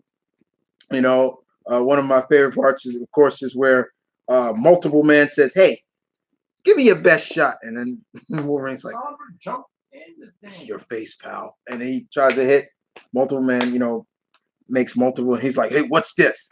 A 2-for-1 sale?" And he's like, "No," and he impacts, makes more of himself. Call it a baker's dozen, and still, it's like 12 of them, and Wolverine's handling all of them until Iceman just freezes them all. That was definitely a good episode. Um, there's a lot of good episodes. I think after I think season 5 was really kind of where they started when the artwork really started to really look choppy, but it was good. At least I don't want to listen to your flapping mouth anymore. I love that shit. It was funny. Favorite episode of Keenan and Kel. Mine was when they took care of the bird that Keenan's dad brought, but then the bird died, and Ken tried to give him CPR, and I think the bird name was Twizzler. I rarely remember a specific episode of Keenan and Kel. I'm not gonna lie. With Keenan and Kel, I gotta maybe rewatch that. Yeah, I know the episodes. I'm like, I don't know them by heart. Like I remember. I do remember when they tried to walk up the Sears Tower. Yeah, I know that one. Probably was. I remember the last movie they did when they was trying to when the crazy was trying to chop off their head. I think one was when Kel or Keenan had to move. That was definitely one. I think it was Keenan was moving, and they kind of like said goodbye to each other. That was kind of like a really touching episode. But I really remember. Yeah. First, you had the moment he stopped trying to have him drink orange soda. Okay, that one I do remember. That Kel tried to wean Keenan tried to wean Kel off orange soda. There was one with I think when was it? Who had the sister? It was Keenan. That's Keenan had the sister. When she was having, I think, at the birthday party, and I think there was like a certain girl that she was trying to like impress and her friends, and I think Kel was like the clown. And yeah. So it's kind of hard with the Keenan. Here it goes. Okay, Caroline asked me his favorite Mummy movie. I always have love and respect for the original, but if I'm going my favorite, it has to be the first one, the first Brendan Fraser one, because that one showed that Brendan Fraser had what it takes to be an action hero. He could do it, you know. And the second one was better, way better, but the first one really told it because you really got to know. And that was the first movie I actually saw Rachel Weisz, and the third one just that one had problems from the get-go because yeah, you know, so yeah, you know, it was a good one. You can beat my library. Yeah, at least she was cute as a librarian. She still is. She's still like she's gonna be in Black Widow. So I'm like, ooh, Rachel Weisz. Okay, which brings me to my next question. Which segment of Animaniacs was your least favorite? For a lot of people, it was Katie Kaboom. My least favorite segment for Animaniacs. I know my favorite. Good idea. Yeah, Good Idea, Bad Idea was one of my favorite. I don't know. I didn't really have a least favorite. Katie Kaboom. I can't think of it right now. I can't really think. I love the Goodfellas. Those they were funny as hell. I love them. And Minerva the Minx. She was just so overly sexualized, but no, she was okay. Thoughts on the show Krypton? Did you watch it? Did you like it? I did like it. I watched a few episodes, especially this season with Lobo. The actor who played Lobo, I liked it, but his accent was so strong his Irish accent was so strong. You knew he was like okay. And then the fact that his show gets canceled. He was gonna get. They greenlit his spinoff. Then they canceled it. It was like it's like fuck, man. I love to see Gray Deila Griffith. Oh yeah, I like her too. I like Gray. She's cool. Favorite would Robin Williams. Oh, it's still kind of hard for me after 5 years to when people mention his name, I don't get emotional. It took me weeks to not watch his movies and not cry. Like I remember the first time I stopped. I watched Bicentennial Man, and I wasn't crying. I was like, I can watch this movie without crying. But one of my favorite Robin Williams movies. We talking live action or animated? I'm gonna just go live action. That would be Hook. I love Hook. I love that movie. I think for me it's Jumanji. Yeah, Jumanji's good too. Jumanji's good. If I'm not mistaken, I believe I saw. No, I saw Hook first, and then I saw Jumanji. Hook, definitely. I love Hook, and I shouts out to the Lost Boys, you know, for paying respect to him. You know, they talked about it. It was great. Speaking of crime, you know, Craig he put up shared the memory of the Raw with Eddie Guerrero. Mm. And man, it was the first time I really watched that opening in so long. I started tearing. I was like, yo, I remember this day like it was yesterday. Going to school, my friend saying, "Hey, I heard that Eddie Guerrero died." Yo, stop joking, man. He ain't died. Mortal Kombat. He died. I was like, yo, stop joking. Mortal Kombat. No, I think it's his dad that died. I'm like, yo, you guys are full of it. Stop. And once that came, I'm just like, oh.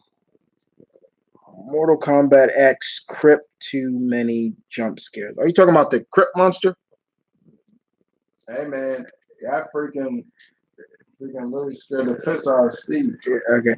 If you were in the Avatar universe, what kind of bender would you be? I would and what kind of animal would you want? Oh, that's easy. I'll be a waterbender. Yeah, that still holds up till this day. What? Eddie's dead? That's one of the greatest shows ever. I'd be a waterbender. I've always felt I'm water. I'm more water than any other element. I forgot that show was a Nicktoon. Yeah, Bruce Lee said it best. Be shapeless, be formless, like water. You put water into a cup, it becomes the cup. Put water into a bottle, it becomes the bottle. Water can flow. That thing was on 2-9. Or it can crash. It's one of the most powerful elements ever. Be water, my friend. So I'd be a waterbender. So yeah, there you go. Not just Trigun, but maybe the Lords of Order and the Anti-Monitor for okay. Do you remember the episode where Spider-Man meets a sick child? Yeah, Taina, where she was at. He basically made a Make-A-Wish wish. That was a good episode. That was a good episode. That was a really good episode where she saved him from because he was being controlled by Doc Ock after he kind of lost his memory or so. So yeah, Taina. Yeah, it was a Make-A-Wish and that was the big shocker when he swung away. They peeled down to it, and it was like, oh, she wasn't just a fan. She's basically dying. Yeah, it was like, whoa, she's dying. Like that was a good. If you could have any talisman from the Jackie Chan Adventures, I love Jackie Chan Adventures. But one day, which one would you pick? Mine would be the power of invisibility for the snake. Yeah, man, I love Jackie Chan. I think I'm gonna go the dog talisman. What was the dog talisman? Eternal youth. Immortality, kind of like immortality. So you gonna watch everybody around you die? Huh? It's only for a day. Oh. You know. Yeah, that's what a lot of people are gonna need if they plan on storming Area 51. Like. So yeah. That's what Hasbro owned Death. Yeah, Hasbro owns Death Row. Right? I can't believe that. That just threw me off. I'm like, wait, so it's legit. That's legit. That's not a joke. They own. I'm like, that what? Hasbro owns Death Row Records. Hasbro owns Death Row Records. Hasbro. I'm like, what? The creators of G.I. Joe Transformers owns they own Death Row Records. Death Row. What's your favorite scene? Oh my god. Mine is Mikey. I'm not. No, we're not spoiling that. Man, if you went back in time and told Suge Knight, yo, your thing gonna get owned by Hasbro, he gonna kill you. Focus, you stupid camera. Like focus. My camera's not focusing. There we go. I'm not spoiling anything for Batman and TMNT because there's a lot of people that still haven't seen it, so I'm not gonna answer that. And hey, I like Lucky Charms. Too bad I haven't had them, and I don't like my Lucky Charms. Don't like them. Wolverine having feelings for Jean seems 200. A feeler.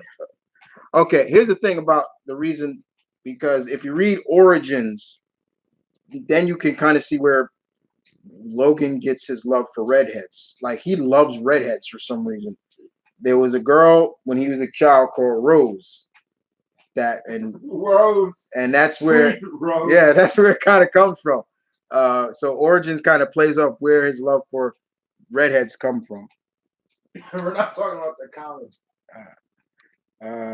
Not as creepy as Norman and Gwen. Oh God, yes. That's just no. I'm not even going. But now wait a minute. Now here's the thing, though.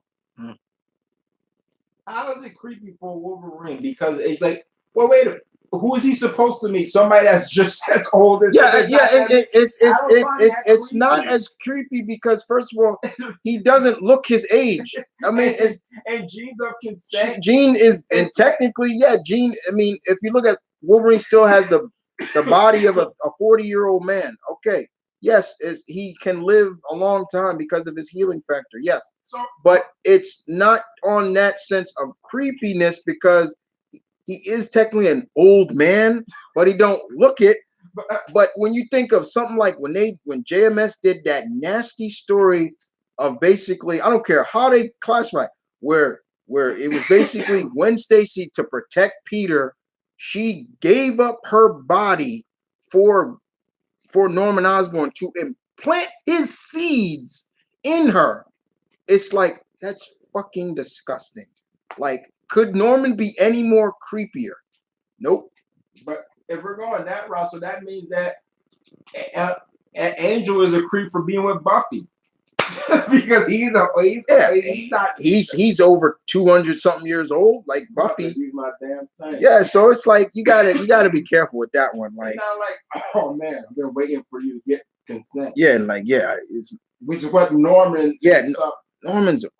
Hey, immortality or slow age character always get the pass. Yeah, I don't get that. What is so creepy about that?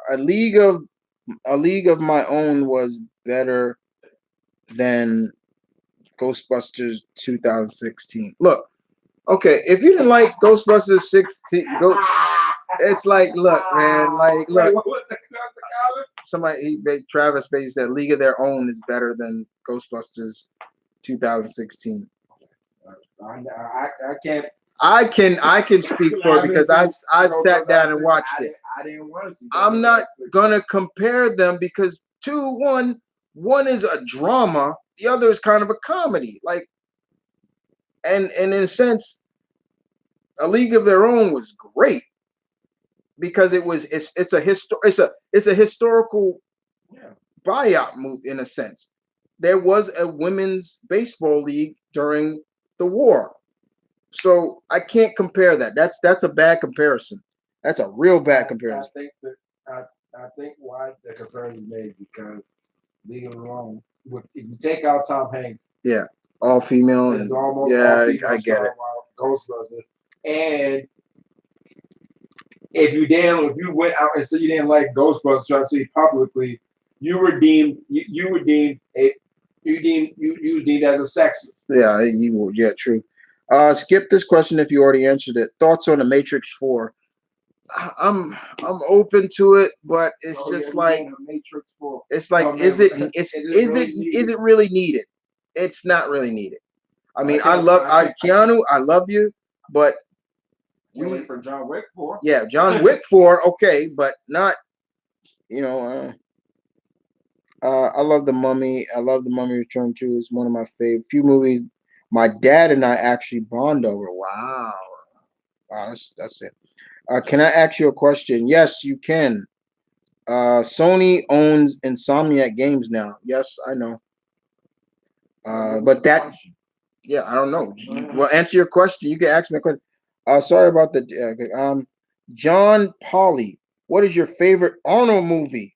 Ooh, favorite. Well, I got to go with the first movie I ever saw, Conan the Barbarian. Oh, you know, it's funny you bring that up because my supervisor brought up Conan. Everybody was like, these old people, everybody was like, what's Conan? And I'm thinking, whoa. You guys never heard of Conan? Okay, moving on. The Matrix ended after Revolution. To me, the Matrix ended after the first Matrix. In terms of building up to, if the goal of the story was Neo to become the one, that ended in the first. Yeah, the payoff was the first. The payoff was the first one. He became the one. That's it. The second and third, really, to me, wasn't even necessary. It's like when at the time with the Legend of Korra, when the idea was only going to be a one-shot thing. Yeah. That's the reason why they did that in the first season.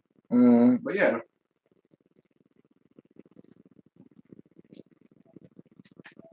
Well, it actually had an ending.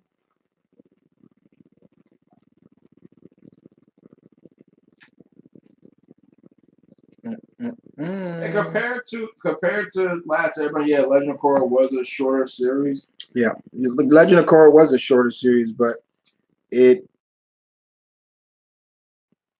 wasn't more as impactful as the original. No, but it was good. But it also still left questions for me personally, because I would have loved to seen Aang older as the Avatar. Yes. You know, they kept showing like backstories, and I'm like, man, I want to see this. Like, you know, but that was one of the big things. Have you watched VR Troopers? Yeah. Unfortunately, yeah, I didn't care for VR Troopers as much. Troopers 3, virtual reality. It was basically Power Rangers in virtual reality. Oh, that sounds good. Yeah, that sounds really good. Seagal can never hold a candle to Bruce Lee. He can't. I never heard people make that. But he sure wants to make like saying like Bruce Lee was not that good and all that other crap. He loves running his fat ass mouth now. He loves. I know he always has. He always has. He shows so much lack of respect to any other fellow martial artist who's made a career in Hollywood, whether it's Chuck Norris or Van Damme. He looks at who? Like he literally said these. He said that out of John Clark. Yeah, he's like, who? Who are these people? Like, it's like, you know what he's like? In terms of martial artists, he's like the Mariah Carey. Yeah, the Mariah Carey does that a lot. Oh, you think about this other person? I don't know who that person is. It's like, dude, I give Seagal credit. Yeah, you're the first Westerner to reach Dan and Aikido. Congratulations. But for me to come out and say this fool is better than, see, I don't even have my Bruce Lee picture up, but he's better than Bruce Lee. Fuck out of here. Okay. Well, I don't think that's too much. It's the way he went about saying, almost like denouncing everything. Yeah, he denounced like everything that this man has contributed. It's ridiculous. What's your favorite novel, not comic book or graphic novel? The Bourne series. The Jason Bourne series. Those are my favorites. Anything, and I like reading A lot of James Patterson books. I like his writing. You know, when I had because I got Alexa, you know, this I can read it on a lot of his books here. So it's the future reading from a tablet. But like people ask me that all the time, like, you like reading, you know, digital comics? Or I still love having, you know, I still love having, you know, the real thing, but I don't mind digital as much as I didn't like having, especially when I'm helping fund like a Kickstarter or something like that. You know, sometimes, you know, I just want to, you know, I want to contribute, so I'll just get a PDF. So, and usually most of the time those are like $5, so I just contribute $5 or something. But there's times where I'm just like, you know what, I'm gonna go all in for this person. So yeah, it is what it is. That seems to be all the questions. You guys got 30 minutes, so you better ask your next questions now before I wrap this bad boy up, because your boy is getting kind of hungry now. But like I said, I do like doing them now Sundays. This feels a lot more comfortable for me. Seagal's best movie was Mark for Death. That's one of my favorites. Mark for Death, and his first movie. The fuck is it called again? Above the Law. Above the Law. I think, yeah, that's it. Exit. Man, get out of here. Look, any movie he did with a hip hop star, to me, no. I'll give the Glimmer Man a little bit of, you know, with him and that's Keenan Ivory Waynes. I was about to say Damon, but no, Keenan. All right, but you know, Seagal just pisses me off. He's not a good seller. He's not. He damn you damn right he not. This guy, to me, if we're going to wrestling terms, okay, let's go wrestling terms. He is the worst seller ever. He has to look better than everybody. Like, if he was in a wrestling match, this dude would not sell for anything. He would be like, in a sense, like the like Animal. Like, if he got a pile driver, he'd get right back up. You see, like, look at Machete. Machete, this is supposed to be Danny Trejo's movie, right? You wouldn't have known that because he made Trejo look like a bitch. And then it wasn't Machete that defeated him with his terrible Spanish accent. He's saying shit. And he cut his own self out. And I'm like, yeah, what? Like, I can't, like, yeah, Mark for Death, I like. But even that movie, he was just like this dude got hit. I mean, like, it was scenes where he was getting beat up by a couple of guys, and he just, I'm like, But remember how when we go to our barbershop, when we used to go to our local barbershop, and they put David Field Day. Remember how they having a field there, like, about, you know, and they getting that patois talk, like, where they would just have a feeling like they were like, man, this fool went to Jamaica, like, there ain't no way he coming out alive. Like, they would have a field. They would go true patois where you don't understand what they're saying. They weren't speaking the Queen's English anymore. They were you know me talking, and then you like, wait, what you say? Like, only they understand. I'm not joking on it, but it's like, yeah, when we go to our local barber, yeah, and that movie, they put that movie on, ooh, it'd be like they have a field day with that. I watched a video not too long ago, me and Malcolm, where we watched Shaggy rate Jamaican accents. And it's funny because I said they should have put the accents of the Jamaicans in Predator 2 in that. Because I know he would have had a field day with that one. You know, oh my God. The accents in Predator 2, oh my God. No, the whole voice audio. Yeah, yeah, was terrible. Okay. Next up. All right, let's see who we got here. Who do you think is the funniest character in the MCU? Ant-Man. Favorite Batgirl moment in comics or in the animation? Favorite Batgirl moment? I'm not gonna say when she got shot, because that was a moment, but I don't like it. When she finally caught her psychotic brother, James Jr. In Gail Simone's run. Gail Simone's run of Batgirl was the quintessential Batgirl I love.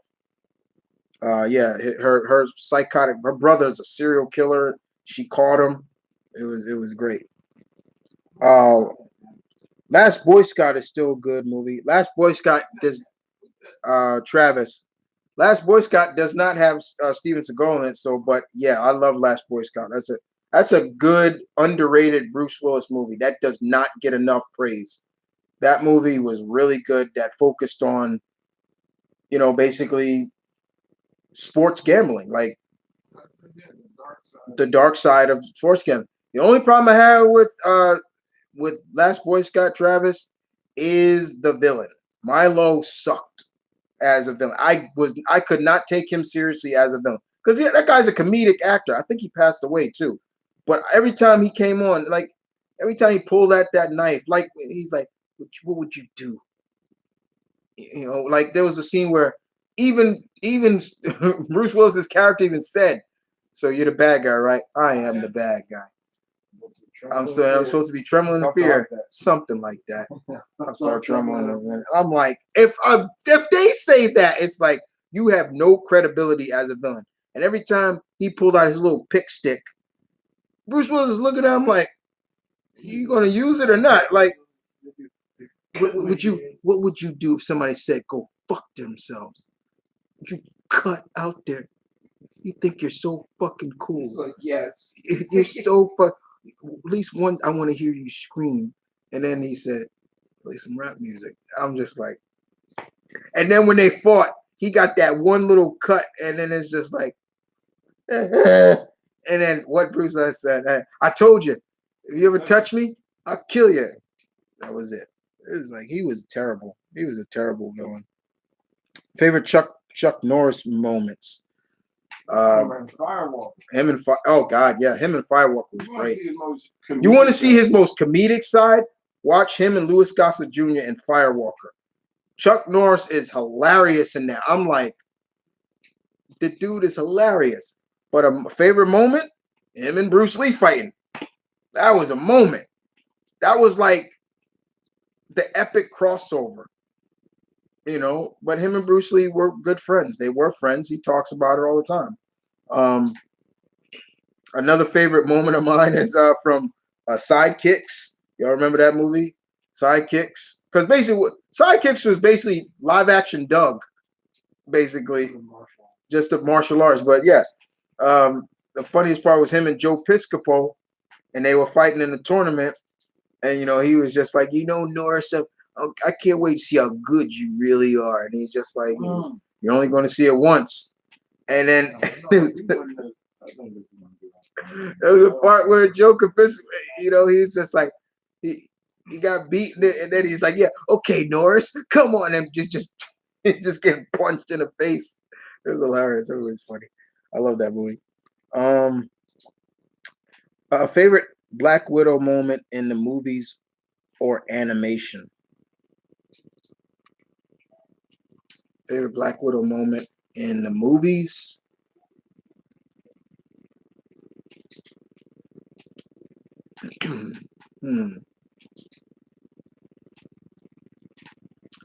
I would say one of my favorite moments was in the first Avengers movie where she's tied up and the mob boss, the Russian mob boss, is saying, we're gonna kill you if you don't. And she's just on the phone with Coulson and just looking at him like, okay, yeah, whatever. Yeah, just got Coulson. Yeah, just waiting. Okay, yeah, that's one of my favorite moments. Another of my from Winter Soldier, where she really came into her own. Like, I mean, Avengers really kind of gave us more into her better because we didn't know how to do.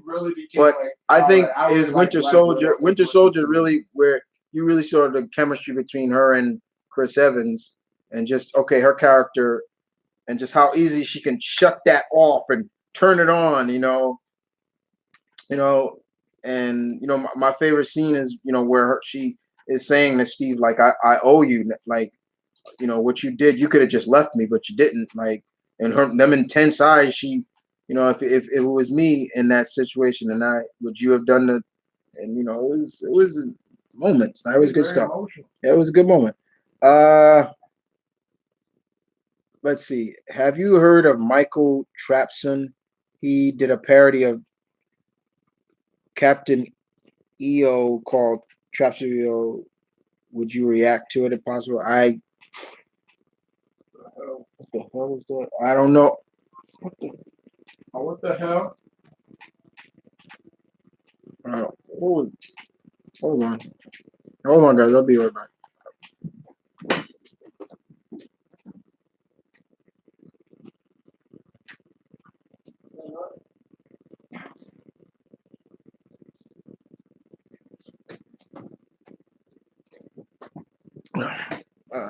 Sorry about that.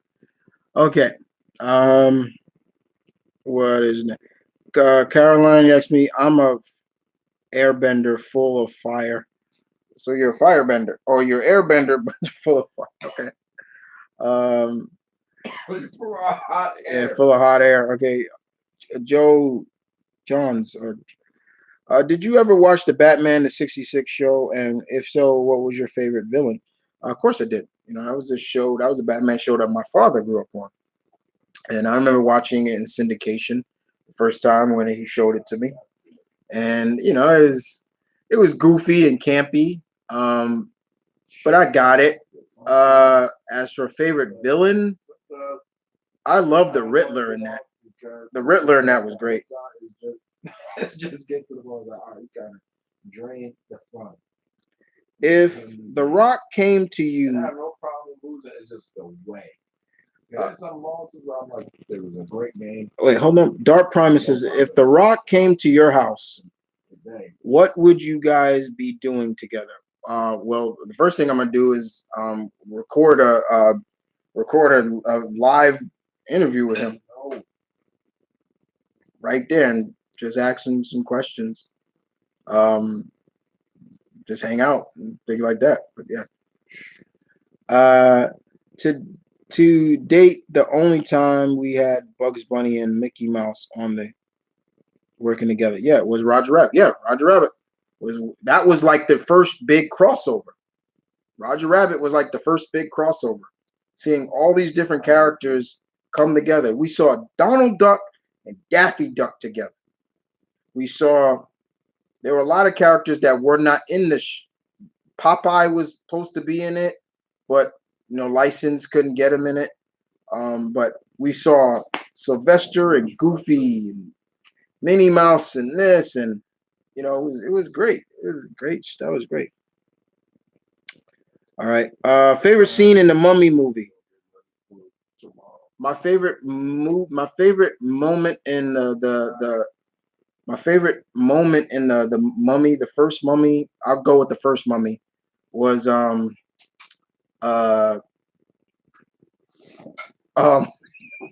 when when Evelyn, Rachel Weisz's character, is asking Rick where he got it from, and he's like, where he got that pendant from. He's like, do you really want to know where I got it from? Yes. And he's like, come closer. And he kisses her and he says, then get me the hell out of here. And then he gets beat up. Like, do it, lady. And then he just start whipping him. So yeah, another moment. I'm not gonna lie. It's not supposed to be funny, but it turned. We used to laugh at this, like the scene where I'm forgetting the actor's name, but remember when the scarab went in the side of him and he's and it started, and then finally got in his head, and then he ran and clocked his head. I don't know why, but we used to laugh at that scene so much. Yeah. Let's see. Which Black Widow comic do you recommend? There's a couple. She didn't have a lot of comics, but one, the Mark Wade's run was good. There were a lot of miniseries like Windbreaker, where she went back to Russia for the first time since. For all those who don't know, a lot of the Russian heroes in the Marvel universe do not like Natasha because technically she's kind of a defector, and in the Marvel universe, the Winter Guard and all these they her as a traitor, and if she steps foot in Russia, it is almost like by the authority of the Russian government to arrest her on site. What do you think of Batman's return? Batman Returns. I know people can't get into it because it's too weird. Batman Returns was not weird. I like it. I think I liked it. Especially, I love Danny DeVito as the Penguin. He was good because I think people were very shocked at his performance. His performance in that was great. You know, and I think people forget that Danny DeVito can do drama and all that stuff. And in that movie, he was different, but it was great. Michelle Pfeiffer's Catwoman was different, but I liked it. The only thing I didn't like was the whole. So I fall from a high story. Now, first of all, she's fault like Christopher Walken's character pushes her out. Her own employer pushes out the window, and what saves her really technically is she's hitting like those like those like those things that catches the water if it rains. She's hitting these but she dies when she hits the ground. All of a sudden, all these random cats come out and they start biting on her. I didn't know cats. Like they're biting on her, chewing on her finger, like like you literally they zoom in on one of these cats just literally biting her, going, and then all of a sudden she wakes up, and somehow that gave her the power of 9 lives. So now she's got 9 lives. And I mean, Michelle Pfeiffer looked like a cat. I don't care. They even said it, like, you look like a cat. She was not bad as Selena Kyle, but and this is a guy who is not a big Catwoman fan. I do not like that character too much. I'm not a big Catwoman fan, but I thought she was great. Batman Returns. What I did not like about Batman Returns is how nonchalant Keaton was as Batman. There were times he was not. He would always be when he would like things like the little things that mattered to me was not using grapples to get up to places higher. He would always like climb up through fire escapes. I'm like, why is he? Don't you got a grapple for that? Like to get up quick? I remember there was one time he did it. Catwoman met him right up there, kicked him off the roof. Things like that. It wasn't weird.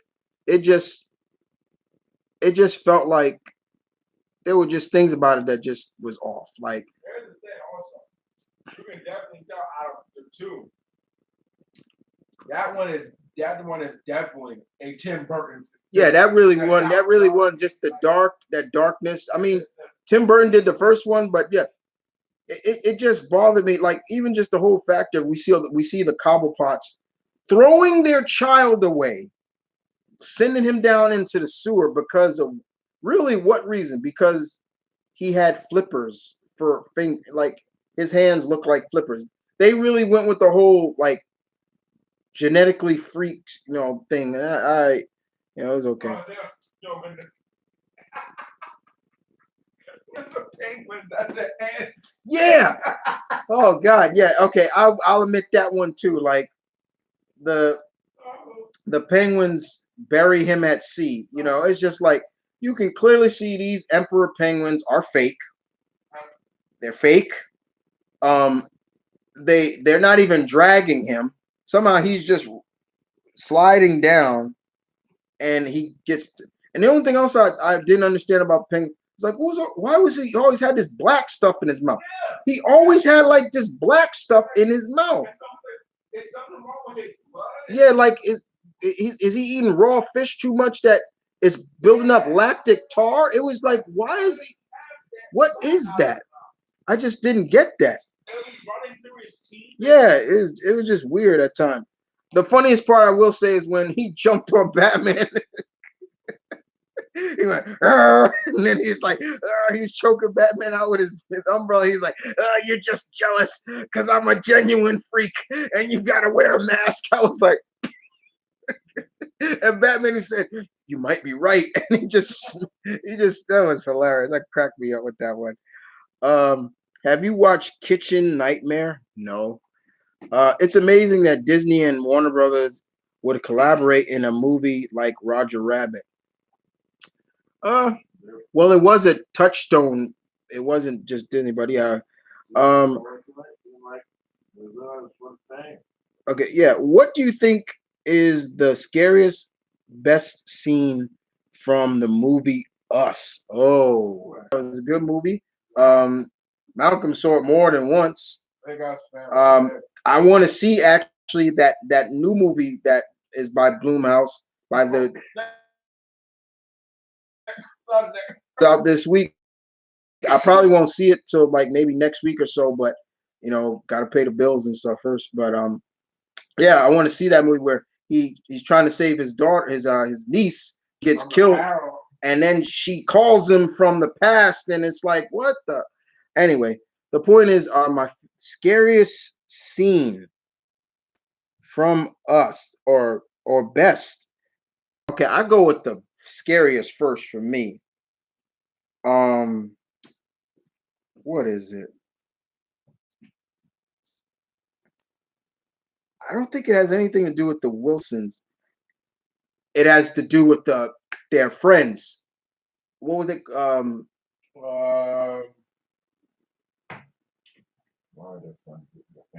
What was the family name? I think the Tylers. The Tylers, I think, yeah. When their doppelgangers, that scared the crap out of me because you didn't see. They just, they came in like how we always say, came in like Assassin's Creed. And this is going to be like a very, very like vague. I doubt how many people remember it like that, but it also reminded me of the scene in Ninja Assassin. Yeah, yeah. Very cool when they're there. Where you're like, I don't see him. Next you see the shadow. Yeah, like they're moving. Yeah, that was, and then which kind of made me jump was when they were fighting the twin dog, and they were just flipping around like one was bent all, and then she came down. I'm like, the fuck, like, and can you believe it? The twins in that played little Emma from Friends. Like, what? First I was like, they're athletic built. Yeah, athletically built. I think the first game when it was before that they encountered. I was like, oh no, it's the first person.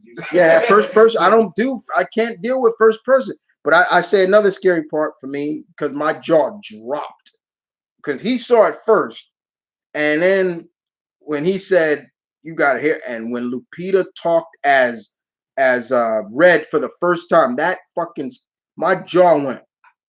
I will go on to say when basically when the scene when the shit goes down. Yeah. When the Wilsons meet their tethers. Yeah.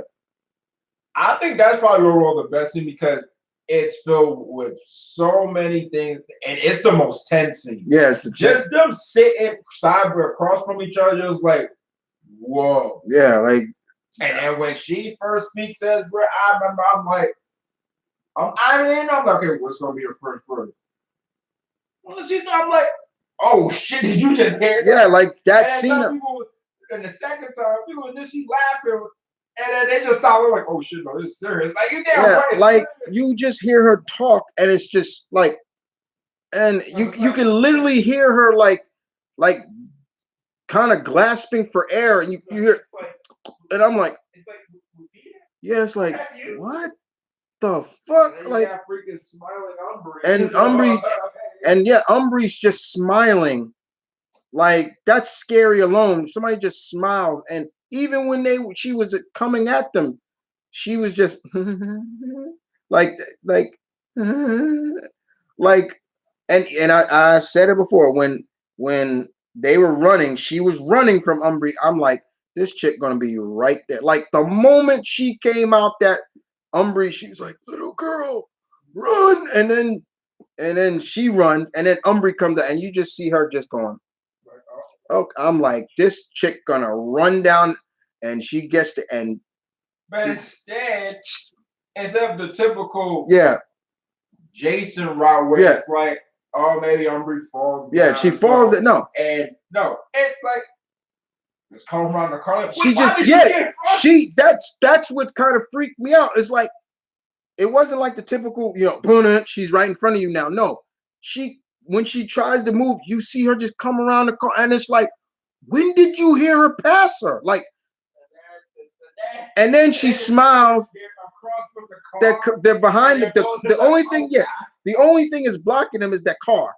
And then she just looks at her, and she dumps down, and it's like, wait, what the fuck? And then it's like, wait, I'm looking at it just like, wait, what is she holding on to? I've said it before. I swear she either was holding on to the side, and then she just balanced herself.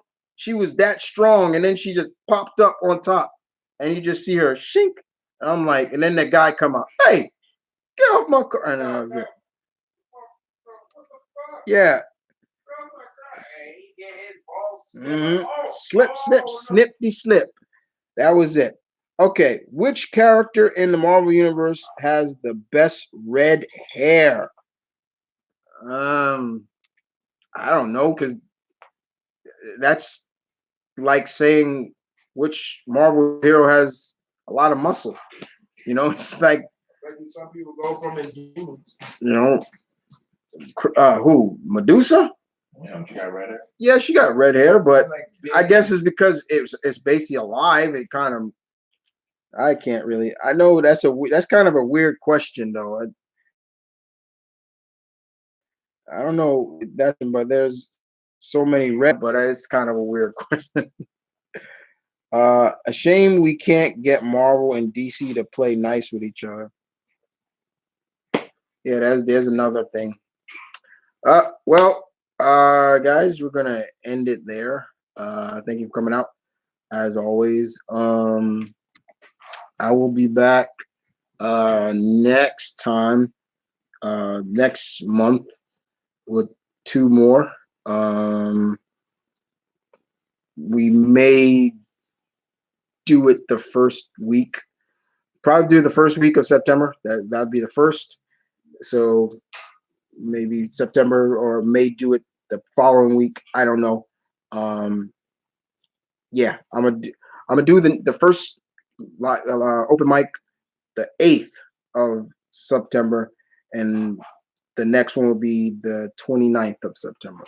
So those are the dates. So mark those dates down if you want. I'm putting up some more stuff for the channel. I'm gonna put up some more.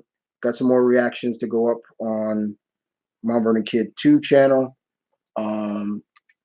Because as you know, I update that channel every Thursday and Sunday, excuse me. So I updated today as well. And once again, guys, you want to support your alpha, or you want to just link in the description down below for my store where you can get merch from there. I'm always working on new merch.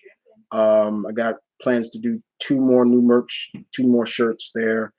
But there's some merch down there you can check out and buy. If you want to support your alpha, that'd be great. I even said to guys, I even said to people, like, if you have Twitter or Instagram, things like that, you buy a merch from the store, tag me and show yourself wearing it. It'd be great. Be cool. But other than that, you guys take care. Thank you. I'm gonna go eat, get something to eat. I'm hungry. I wasn't hungry at all this week, this I mean, this morning, because I had this big bagel, bacon, egg, and cheese bagel. This, I think, filled me up. And I didn't eat lunch, didn't eat it. But yeah, I'm hungry now. Y'all take care. I'll see y'all guys next time.